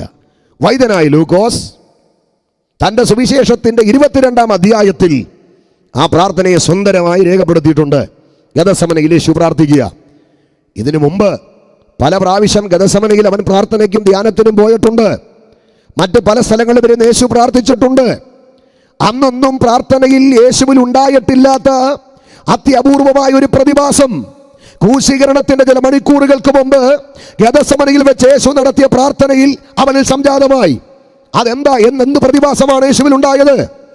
ക്രൂശീകരണത്തിന്റെ ചില മണിക്കൂറുകൾക്ക് മുമ്പ് യേശു ക്രിസ്തു ഗെത്സമനയിൽ വെച്ച് നടത്തിയ പ്രാർത്ഥനയെ കുറിച്ച് വൈദ്യനായ ലൂക്കോസ് എഴുതിയിരിക്കുന്നത് ഇങ്ങനെയാ: പിന്നെ അവൻ പ്രാണവേദനയിലായി അതിശ്രദ്ധയോടെ പ്രാർത്ഥിച്ചു. അവൻ അതിശ്രദ്ധയോടെ പ്രാർത്ഥിക്കുമ്പോൾ അവനിലുണ്ടായ പ്രതിഭാസം 22-ാം അധ്യായം 44-ാം തിരുവചനത്തിലുണ്ട്. അവന്റെ വിയർപ്പിൻതുള്ളികൾ നിലത്തു വീഴുന്ന വലിയ ചോരത്തുള്ളി പോലെയായി. കരമുയർത്തൊരു ഹല്ലേലൂയ പറഞ്ഞാട്ടെ. ഇതിനു മുമ്പ് പലവട്ടം യേശു ഗെത്സമനയിൽ പ്രാർത്ഥിച്ചിട്ടുണ്ട്. ഇതിനു മുമ്പ് പലയിടത്ത് യേശു മണിക്കൂറുകൾ പ്രാർത്ഥിച്ചിട്ടുണ്ട്. ഇതിനു മുമ്പ് പല പ്രാവശ്യം വിജനമായ സ്ഥലത്ത് രാവെളുക്കോളം പ്രാർത്ഥിച്ചിട്ടുണ്ട്. അന്നൊന്നും അവന്റെ വിയർപ്പിന് പകരം രക്തത്തുള്ളി പോലെ പുറത്തോട്ട് വന്നില്ല. മനുഷ്യന്റെ പാപത്തിന്റെ വിമോചനത്തിന് കാൽവരി ക്രൂശിൽ യേശു മരിക്കുന്നതിന് മണിക്കൂറുകൾക്ക് മുമ്പ് ഗെത്സമനയിൽ അവൻ പ്രാർത്ഥിക്കുമ്പോൾ എന്തുകൊണ്ട് അവന്റെ വിയർപ്പിന് പകരം രക്തത്തുള്ളി പോലെ പുറത്തോട്ട് വന്നു? ആരും ഇടിച്ചിട്ടല്ല, ആരും കുത്തി മുറിവേൽപ്പിച്ചിട്ടല്ല, ആരും വാളുകൊണ്ട് വെട്ടിയിട്ടല്ല. പിന്നെ എന്തുകൊണ്ട് വിയർപ്പിന് പകരം രക്തത്തുള്ളി പോലെ പുറത്തോട്ട് വന്നെന്ന് ചോദിച്ചാൽ അതിന്റെ മറുപടി യേശു ക്രിസ്തു ലോകത്തിൽ അവതരിക്കുന്നതിൻ്റെ നൂറ്റാണ്ടുകൾക്ക് പുറകിൽ ഇസ്രയേലിന്റെ തലക്കനമ്പെന്ന പ്രവാചക ശ്രേഷ്ഠൻ യെശയ്യാവ് യേശുവിനെ കുറിച്ച് പ്രവചിച്ച ഒരു പ്രവചനം അവിടെ നിവർത്തിയായി. ആ പ്രവചനം യെശയ്യാവിന്റെ പുസ്തകം 53-ാം അധ്യായം 6-ാം തിരുവചനത്തിലുണ്ട്. ഞാൻ ആ പ്രവചനം ഒന്ന് പറഞ്ഞു കേൾപ്പിക്കാം. നാം എല്ലാവരും ആടുകളെ പോലെ തെറ്റി, നാം എല്ലാവരും താന്റെ വഴിക്ക് തിരിഞ്ഞു. അടുത്തത്, എന്നാൽ യഹോവ നമ്മുടെ എല്ലാവരുടെയും അകൃത്യം. ഒരു സ്തോത്രം പറഞ്ഞാട്ടെ. ക്രിസ്ത്യാനിയുടെ മാത്രമല്ല, മുസൽമാന്റെ മാത്രമല്ല, ഹൈന്ദവന്റെ മാത്രമല്ല, ആഫ്രിക്കന്റെ മാത്രമല്ല, അമേരിക്കന്റെ മാത്രമല്ല, ആണിന്റെ മാത്രമല്ല, പെണ്ണിന്റെ മാത്രമല്ല, യഹോവ നമ്മുടെ എല്ലാവരുടെയും അകൃത്യം യേശു ക്രിസ്തുവിന്റെ മേൽ ചുമത്തി. ആമേൻ. അപ്പൊ ഗെത്സമനയിൽ പ്രാർത്ഥിക്കുന്ന ക്രിസ്തുവിന്റെ മേൽ പിതാവ് ചെയ്തത് എന്താ? മനുഷ്യകുലത്തിന്റെ മുഴുവൻ അകൃത്യം അവന്റെ മേൽ പറഞ്ഞേ ചുമത്തി. അത് ഭയങ്കര മൃഗീയമായിരുന്നു ആ രംഗം. പ്രശസ്തനായ ഒരു ചിന്തകൻ എഴുതി വെച്ചിരിക്കുന്നത് ഞാൻ വായിച്ചപ്പോൾ കോരിത്തെരിച്ചു പോയി. യെശയ്യാവ് പറഞ്ഞില്ലേ, അവനെ കാണുന്നവർ മുഖം മറച്ച് കളയത്തക്ക ക്രമത്തിൽ അവൻ ആരായി? വിരൂപനായി. അദ്ദേഹത്തെ ഒരു ചിന്തകന്റെ അഭിപ്രായത്തിൽ ശരിക്കും യേശു വിരൂപനായത് ദേഹമാസകലം കീറി തകർന്നപ്പെടല്ല, മുഖത്തെ താടി രോമങ്ങൾ പറിച്ചെടുത്തപ്പെടല്ല, മുൾക്കിരീടം തലയിൽ വെച്ച് കോലുകൊണ്ട് അടിച്ചിറക്കിയപ്പെടല്ല, മൂന്നാടിയിൽ മരക്കുരിശിൽ തൂക്കിയപ്പെടല്ല. ശരിക്കും അവൻ വിരൂപനായതപ്പെടാ. ഗെത്സമനയിൽ ജനകോടികളുടെ മുഴുവൻ അകൃത്യം യഹോവയായ ദൈവം അവന്റെ മേൽ ചുമത്തിയപ്പോൾ കണ്ടാൽ ആളറിയാത്തവനെ പോലെ അവൻ വിരൂപനായി. കാര്യം, ഈ ഭൂമിയുടെ ഭാരത്തെക്കാട്ടിലും കഠിനമാണ് മനുഷ്യന്റെ അകൃത്യത്തിന്റെ ഭാരം. ഞാനത് വിശദീകരിക്കുന്നില്ല.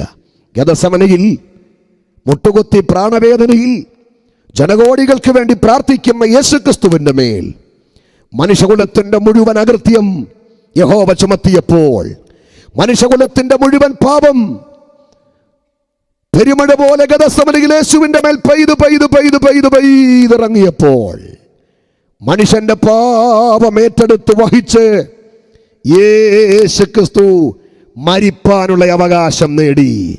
യേശു പാപം ചെയ്തത് കൊണ്ടല്ല മരിച്ചത്, പാപിയായതുകൊണ്ടല്ല മരിച്ചത്.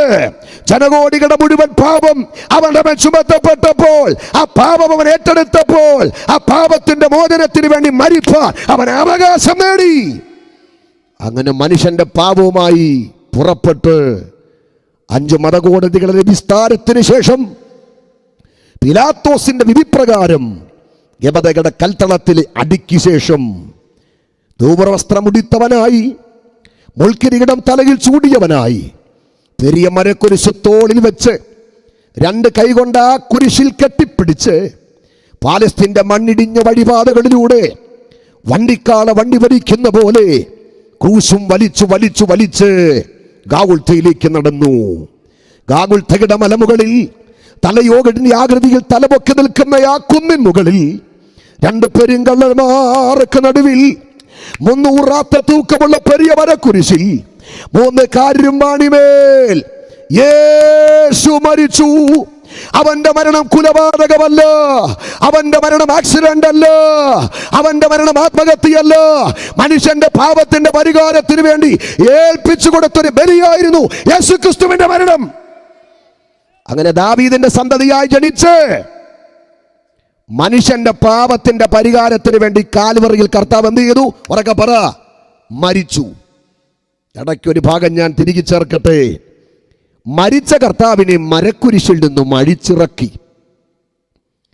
രക്തം പുരണ്ട അവന്റെ ശരീരം സുഗന്ധക്കൂട്ടുകൾ വെച്ച് ശീലകൾക്കുള്ളിൽ ചുറ്റി ആ ശരീരം വെട്ടിയെടുത്ത പുത്തൻ കല്ലറയ്ക്കകത്ത് അടക്കം ചെയ്തിട്ട് കല്ലറയുടെ കവാടം വൃത്താകൃതിയിലുള്ള കല്ല് വെച്ച് ഉരുട്ടിയടച്ച് ഗവൺമെന്റിന്റെ മുദ്ര സീല് ആ കല്ലിൽ പതിപ്പിച്ച് ആയുധധാരികളായ പടയാളികളെ ആ കല്ലറയുടെ കവാടത്തിങ്കൽ കാവൽ നിർത്തി. എന്നിട്ട് ഇത്രയും നടന്നപ്പോൾ ലോകം അന്ധകാരം കരം കൊട്ടി പറഞ്ഞു, അസ്തമിച്ചടാ ഇവന്റെ ചരിത്രം. ഒരു സ്വത്രം പറയാമോ? ദാവീദിന്റെ സന്തതിയായി ജനിച്ചവൻ, മനുഷ്യന്റെ പാപത്തിന്റെ പരിഹാരത്തിന് വേണ്ടിയാണെന്ന് പറഞ്ഞ് മരിച്ചവൻ കല്ലറയിൽ അടക്കപ്പെട്ടെങ്കിൽ അവന്റെ ചരിത്രം തീർന്നു, അവന്റെ അധ്യായം അടഞ്ഞു എന്ന് പറഞ്ഞ് ലോകശക്തികൾ കരം കൊട്ടി ആഘോഷിക്കുമ്പോൾ ഈ മന്ദിരം നിങ്ങൾ പൊളിക്ക്, 3 ദിവസം കൊണ്ട് ഞാൻ അതിനെ പണിയാമെന്ന് പറഞ്ഞവൻ 3-ാമത്തെ ദിവസം മരണത്തെ ജയിച്ച് കല്ലറയുടെ കനത്ത കവാടത്തെ ഭേദിച്ച് അവൻ ഉയർത്തെഴുന്നേറ്റു. കരമുയർത്തൊരു ഹല്ലേലൂയ പറ. അങ്ങനെ ദാവീദിന്റെ സന്തതിയായി ജനിച്ചവൻ, മനുഷ്യകുലത്തിന്റെ പാപത്തിന്റെ പരിഹാരത്തിന് വേണ്ടി മരിച്ചവൻ, കല്ലറയിൽ അടക്കം ചെയ്തവൻ 3-ാം ദിവസം മരണത്തെ ജയിച്ച് ഉയർത്തെഴുന്നേറ്റു. പത്രോസ് പറയുന്നത്, യേശുക്രിസ്തുവിന്റെ ഉയർപ്പിൽ ഒരു മനുഷ്യന്റെ കരമില്ല, യേശുക്രിസ്തുവിന്റെ ഉയർപ്പിൽ പ്രകൃതി ശക്തിക്ക് പങ്കില്ല. പത്രോസ് പറയുന്നത് ആത്മാവ് അവനെ ഉയർപ്പിച്ചു. മറ്റൊരു ഭാഗത്ത് പറയുന്നത് പിതാവായ ദൈവനെ ഉയർപ്പിച്ചു. മറ്റൊരു ഭാഗത്ത് പറയുന്നത് ക്രിസ്തു ഉയർത്തു. ചുരുക്കി പറഞ്ഞാൽ അവന്റെ ഉയർപ്പിൽ തൃത്വം ഒരുമിച്ച് സംഗമിച്ചു. അങ്ങനെ മരണത്തെ ജയിച്ച് 3-ാം ദിവസം നമ്മുടെ വാഴ്ത്തപ്പെട്ട കർത്താവ് ഉയർത്തെഴുന്നേറ്റു. ഉയർത്തെഴുന്നേറ്റ നസ്രായൻ 40 രാപകലുകൾ വത്സല ശിഷ്യന്മാർക്ക് പ്രത്യക്ഷപ്പെട്ടിട്ട് ഇവിടുന്ന് സ്വർഗാരോഹണം ചെയ്തു. സ്വർഗാരോഹണം ചെയ്യുന്നതിന് മുമ്പ് നല്ല 2 വാഗ്ദത്തം പറഞ്ഞിട്ടാ പോയത്. ഉള്ളുകുളിരുന്ന വാഗ്ദത്തം, ബലമുണ്ടാകുന്ന വാഗ്ദത്തം, ഉറച്ചു നിൽക്കാൻ കരുത്ത് നൽകുന്ന വാഗ്ദത്തം. 1, മക്കളെ ഞാൻ പോവുക, ഞാൻ അങ്ങ് ചെന്ന ശേഷം ആരെ അയക്കും? ഈ നോട്ടമൊക്കെ കണ്ടിട്ട് അയച്ചോന്ന് എനിക്കൊരു സംശയം. ഈ ഇരിപ്പൊക്കെ കണ്ടിട്ട് ആരും ഒന്നും മിണ്ടുന്നില്ല. ഞാൻ അങ്ങ് ചെന്ന ശേഷം ആരെ അയക്കും? കാര്യസ്ഥനായ പരിശുദ്ധാത്മാവിനെ അയക്കും. ആ പരിശുദ്ധാത്മാവ് നിങ്ങളെ സകല സത്യത്തിനും നീതിയിലും വഴി നടത്തും. അങ്ങ് ചെന്നോ കർത്താവ്? ചെന്നതിന്റെ തെളിവെന്താ? ഈ ഗ്രൗണ്ടിൽ കൃപ പ്രാപിച്ച ദൈവമക്കൾ ആത്മനിറവിൽ കൃപാവരത്തിന്റെ അകമ്പടിയോടെ ദൈവത്തെ ആരാധിക്കുമ്പോൾ ഒരു കാര്യം സത്യമാ, അവൻ നമുക്ക് വേണ്ടി സ്ഥലമൊരുക്കാൻ അങ്ങ് ചെന്നു. അവന്റെ ആത്മാവ് ഇവിടെ വന്നു. ആത്മാവ് അവന്റെ വരവിന് വേണ്ടി ഇന്ന് രാത്രിയിലും സഭ ഒരുക്കിക്കൊണ്ടിരിക്കുക. മറ്റൊരു വാഗ്ദത്തം കൂടെ പറഞ്ഞു, ഞാൻ നിങ്ങൾക്ക് സ്ഥലമൊരുക്കാൻ പോകുക. ഞാൻ പോയി സ്ഥലമൊരുക്കിയ ശേഷം ഞാൻ ഇരിക്കുന്ന ഇടത്ത് ഒരലേലിയ പറഞ്ഞാട്ടെ, എന്നെ ഒത്തിരി സന്തോഷിപ്പിച്ചൊരു ഭാഗം. ഞാൻ ആര് നിനക്ക് കസേര തന്നില്ലെങ്കിലും നീ കസേരയ്ക്ക് വേണ്ടി ഓടുകയോ കാശ് മുടക്കുകയോ ഒന്നും ചെയ്യണ്ട. വിശ്വസ്തയോടെ അവൻ്റെ ഉപദേശത്തിന് വേണ്ടി നിൽക്ക്. അവൻ ഇരിക്കുന്ന ഇടത്ത് നിന്നെ ഇരുത്തേണ്ടിയതിന് പോയതുപോലെ അവൻ വീണ്ടും വരും. ആ വാഗ്ദത്തം പറഞ്ഞവൻ ഇന്നുവരെ വന്നിട്ടില്ല.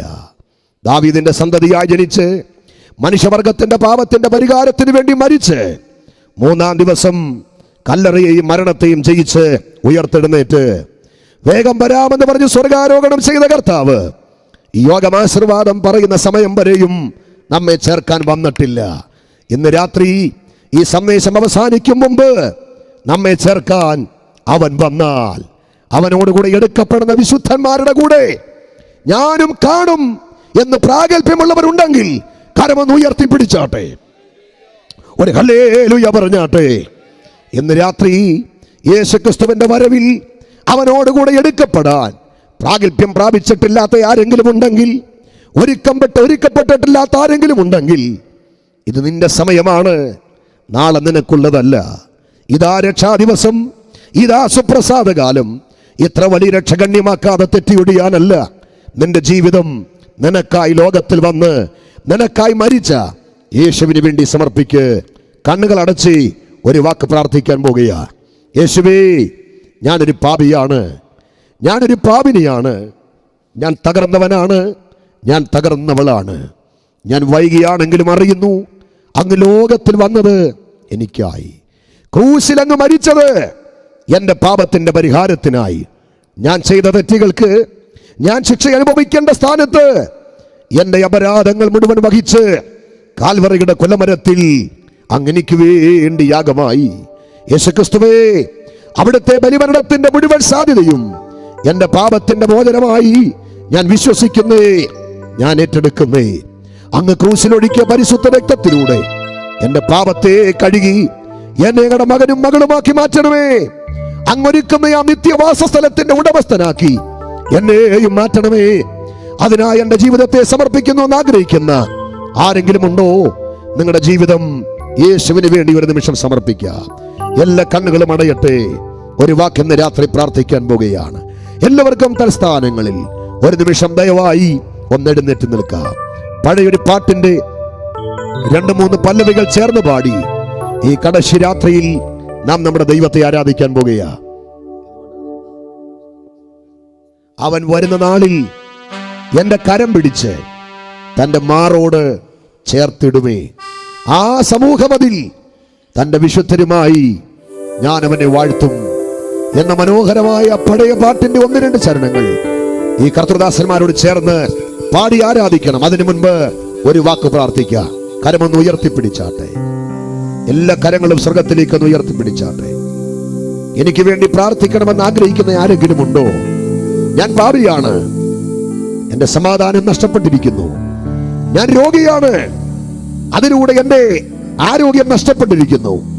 എന്നാൽ എന്റെ പാപത്തിനും എന്റെ രോഗത്തിനും എന്റെ ജീവിതത്തിന്റെ സകല പ്രശ്നങ്ങൾക്കും യേശു മതിയായ ദൈവമാണെന്ന് ഞാൻ വിശ്വസിക്കുന്നു. എനിക്ക് വേണ്ടി ഒന്ന് പ്രാർത്ഥിക്കണം എന്നാഗ്രഹിക്കുന്നവരുണ്ടെങ്കിൽ നിങ്ങളുടെ ഹൃദയം കർത്താവിന് വേണ്ടി കൊടുക്ക്. ഞാൻ പ്രാർത്ഥിക്കാൻ പോകുകയാ. എന്നോട് ചേർന്ന് എത്ര ദൈവമക്കൾ പ്രാർത്ഥിക്കുവാൻ ഇന്ന് രാത്രി തയ്യാറാണ്? ശബ്ദമുയർത്തി പ്രാർത്ഥിച്ചാട്ടെ. എല്ലാ നാവിൽ നിന്നും സ്തോത്രങ്ങൾ ഉയരട്ടെ, സ്തുതികൾ ഉയരട്ടെ. എല്ലാവരും ചേർന്ന് 40 നിമിഷം സ്തോത്രം പറയാം. കേട്ട വചനത്തിന്റെ മുൻപാകെ നിന്നെ സമർപ്പിച്ച് ഇന്ന് രാത്രി 40 നിമിഷം സ്തുതിക്കുമ്പോൾ നിന്റെ രോഗങ്ങൾ ഇന്ന് രാത്രി അടിയാൻ തുടങ്ങും. കേട്ട വചനത്തിന്റെ മുൻപാകെ നിന്നെ സമർപ്പിച്ച് ഇന്ന് രാത്രി നിന്റെ ദൈവത്തെ മഹത്വപ്പെടുത്താൻ തുടങ്ങുമ്പോൾ നിന്റെ മുമ്പിൽ ശത്രു അടച്ചു വെച്ച വാതിലുകൾ ഇന്ന് രാത്രി തുറക്കാൻ തുടങ്ങും. എല്ലാ കരവും അടിച്ച് 40 നിമിഷം കർത്താവിനെ ആരാധിക്കാം. ദൈവമേ, ഇന്ന് രാത്രി ഞങ്ങൾ ഒരുമിച്ച് ജനത്തിന് വേണ്ടി പ്രാർത്ഥിക്കുന്നു. ക്രൂശിന്റെ വചനം നശിച്ചു പോകുന്നവർക്ക് ഭോഷത്വമാണെങ്കിൽ വിശ്വസിക്കുന്ന ജനത്തിന്റെ മേൽ ഈ വചനം ദൈവശക്തിയായി, രോഗസൗഖ്യമായി, നിത്യജീവനായി, നിത്യരക്ഷയായി ഈ വചനം വെളിപ്പെടട്ടെ. ഈ വചനത്തിലൂടെ ജനം അനുഗ്രഹീതരാകട്ടെ. കരമടിച്ച് കർത്താവിനെ ആരാധിക്കാം.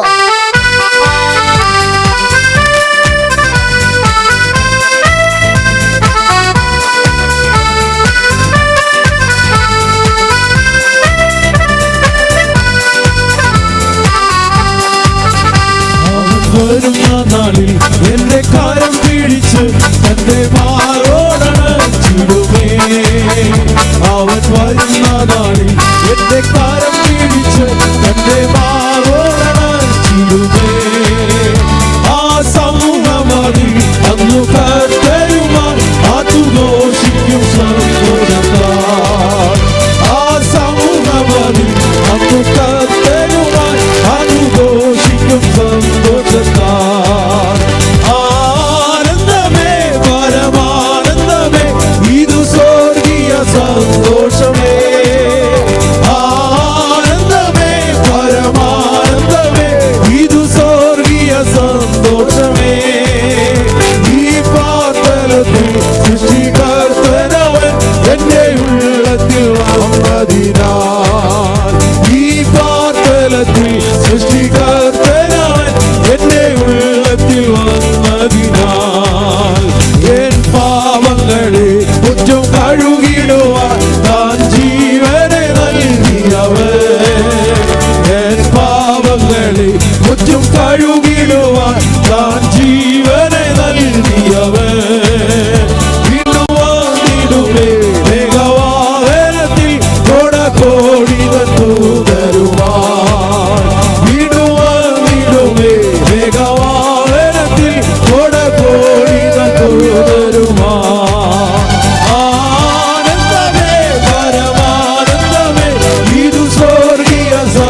ഹല്ലേലൂയ. ഈ അനുഗ്രഹീതമായ രാത്രിയിൽ കർത്താവിന്റെ ദാസനിലൂടെ നമ്മോട് ദേശത്തോട് സംസാരിപ്പാൻ ദൈവത്തിന് ഹിതമായതുകൊണ്ട് കരങ്ങൾ ഉയർത്തി ദൈവത്തെ സ്തുതിക്കാം. മോശ മരുഭൂമിയിൽ സർപ്പത്തെ ഉയർത്തിയതുപോലെ മനുഷ്യപുത്രനെ ഉയർത്തേണ്ടതാകുന്നു. ഇന്ന് രാത്രിയിൽ കർത്താവിന്റെ ദാസൻ യേശുവിനെ ഇവിടെ ഉയർത്തിയിരിക്കുകയാണ്. രണ്ട് പ്രധാന കാര്യങ്ങൾ മറക്കാതെ ഹൃദയത്തിൽ കരുതൂ. നിത്യജീവൻ പ്രാപിക്കേണ്ടതിനാണ് ഇന്ന് രാത്രി മേലോന്തരിശിൽ യേശുവിനെ ഉയർത്തിയത്. രക്ഷ പ്രാപിക്കാനാണ് ഇന്ന് രാത്രിയിൽ ഇവിടെ യേശുവിനെ ഉയർത്തിയത്. ഈ ശബ്ദം നമ്മുടെ കാതുകളിൽ മുഴങ്ങട്ടെ. ഈ നാളുകളിൽ ഒന്നിൽ നമ്മുടെ യേശുപ്പൻ മടങ്ങി വരും. കർത്താവ് മടങ്ങി വരാൻ വൈകിയാൽ അടുത്ത ആണ്ടിൽ നമുക്ക് ഒരുമിച്ച് കൂട്ടായ്മയുണ്ട്. കർത്താവ് മടങ്ങി വന്നാൽ നാം കർത്താവിനോട് ഒരുമിച്ചാണ്. എത്ര പേരുടെ പ്രത്യാശയുണ്ട്? ഈ രാത്രിയിലെ പ്രത്യാശയിൽ നമ്മുടെ ഹൃദയം സന്തോഷിക്കട്ടെ. പ്രാർത്ഥനയ്ക്കായി നമ്മുടെ കണ്ണുകൾ അടയ്ക്കാം, തലകളെ വണക്കാം. കർത്താവിന്റെ ദാസനെ തന്നെ ശുശ്രൂഷകളെ നമുക്ക് ഓർക്കാം. വിശേഷാലി അനുഗ്രഹീത ശുശ്രൂഷകൾ ഇവിടെ എല്ലാ വർഷവും ചെയ്യുന്ന വാത്സല്യ സഹോദരങ്ങൾക്കായി നമുക്ക് ദൈവത്തോട് പ്രാർത്ഥിക്കാം. ഈ വചനത്തിന്റെ ശബ്ദം മുഴങ്ങിയ ഈ ദേശത്തിനായി, ഗ്രാമത്തിനായി നമുക്ക് പ്രാർത്ഥിക്കാം. നമ്മെ ദൈവകരങ്ങളിൽ ഏൽപ്പിച്ച് നാം ഒരുമിച്ച് പ്രാർത്ഥിക്കുമ്പോൾ കർത്താവിന്റെ ദാസൻ പാസ്റ്റർ ജോണി ജോർജ് പ്രാർത്ഥിച്ച് നമ്മുടെ ഈ മീറ്റിംഗ് അവസാനിക്കും. കണ്ണുകളെ അടയ്ക്കാം, ദൈവസന്നിധിയിൽ പ്രാർത്ഥിക്കാം. പരിശുദ്ധ പിതാവേ, ഈ അനുഗ്രഹീത രാത്രിക്കായി സ്തോത്രം കർത്താവേ. കർത്താവേ, ഈ മേനോന്തരശ് നടക്കുന്ന ഐക്യ സുവിശേഷ മഹായോഗത്തിൻ്റെ അവസാന ദിവസം അങ്ങയുടെ ദാസന്മാരായ അങ്ങയുടെ മക്കളായ ഞങ്ങൾക്ക് ഒരുമിച്ച് കർത്താവ് ഈ ഗ്രൗണ്ടിൽ ചേർന്ന് വരുവാൻ കർത്താവ് സാവകാശം നൽകിയല്ലോ. ഇന്ന് രാത്രിയിൽ അങ്ങയുടെ ദാസനിലൂടെ അങ്ങയുടെ വചനം ഞങ്ങളോട് ഇടപെട്ടിരുന്നത് കൊണ്ട് സ്തോത്രം ചെയ്യുന്നു കർത്താവേ. അങ്ങയുടെ ദാസനെ തിരുകരങ്ങളിലേക്ക് ഏൽപ്പിക്കുന്നു. ദൈവത്തിന് മഹത്വം. ദാവീദിന്റെ സന്തതിയായി ജനിച്ച് മരിച്ച് ഉയർത്തെഴുന്നേറ്റ യേശുക്രിസ്തുവിനെ ഈ പരസ്യ സ്ഥലത്ത് ഉയർത്തുവാൻ അങ്ങയുടെ ദാസന് കൃപ നൽകിയല്ലോ. അവിടുത്തെ മഹാകരുണയ്ക്കായി സ്തോത്രം ചെയ്യുന്നു. അങ്ങയുടെ ദാസനെ പിന്നെയും ശക്തമായി ഉപയോഗിക്കുമാറാകണമേ. അങ്ങയുടെ വരവിന് താമസമെങ്കിൽ ആയിരങ്ങൾക്ക്, പതിനായിരങ്ങൾക്ക് പ്രയോജനമുള്ളവനായി കർത്താവ് ഉപയോഗിക്കണമെന്ന് പ്രാർത്ഥിക്കുന്നു. ഈ സുവിശേഷ മഹായോഗത്തിൻ്റെ സംഘാടകർക്കായി സ്തോത്രം. നാളുകളായി ഈ പ്രദേശത്ത് കർത്താവെ അങ്ങ് നൽകിയ ദർശനത്തിനനുസരിച്ച് അങ്ങയുടെ നാമത്തിൻ്റെ മഹത്വത്തിനായി പ്രവർത്തിച്ചുകൊണ്ടിരിക്കുന്നല്ലോ. ദൈവം അവരെ അനുഗ്രഹിക്കുമാറാകണമേ. ദൈവം അവരെ ശക്തമായി പിന്നെയും ഉപയോഗിക്കുമാറാകണമെന്ന് പ്രാർത്ഥിക്കുന്നു. ഇന്ന് രാത്രിയിൽ ദൈവവചനം കേട്ട എല്ലാവരെയും തിരുകരങ്ങളിലേക്ക് ഏൽപ്പിക്കുന്ന കർത്താവേ, കേട്ട വചനം ജീവിതത്തിൽ അനുഗ്രഹത്തിന് കാരണമായി തീരുവാൻ കർത്താവ് സഹായിക്കണമെന്ന് പ്രാർത്ഥിക്കുന്നു. അധ്യക്ഷത വഹിച്ച കർത്താവിൻ്റെ ദാസനായി സ്തോത്രം. സഹായിക്കണം, അനുഗ്രഹിക്കണമെന്ന് പ്രാർത്ഥിക്കുന്നു. മനോഹരമായ ഗാനങ്ങൾ ആലപിപ്പാൻ അങ്ങയുടെ ദാസന്മാരെ കർത്താവ് സഹായിച്ചല്ലോ. തുടർന്നും അവരെ സഹായിക്കണമെന്ന് പ്രാർത്ഥിക്കുന്നു.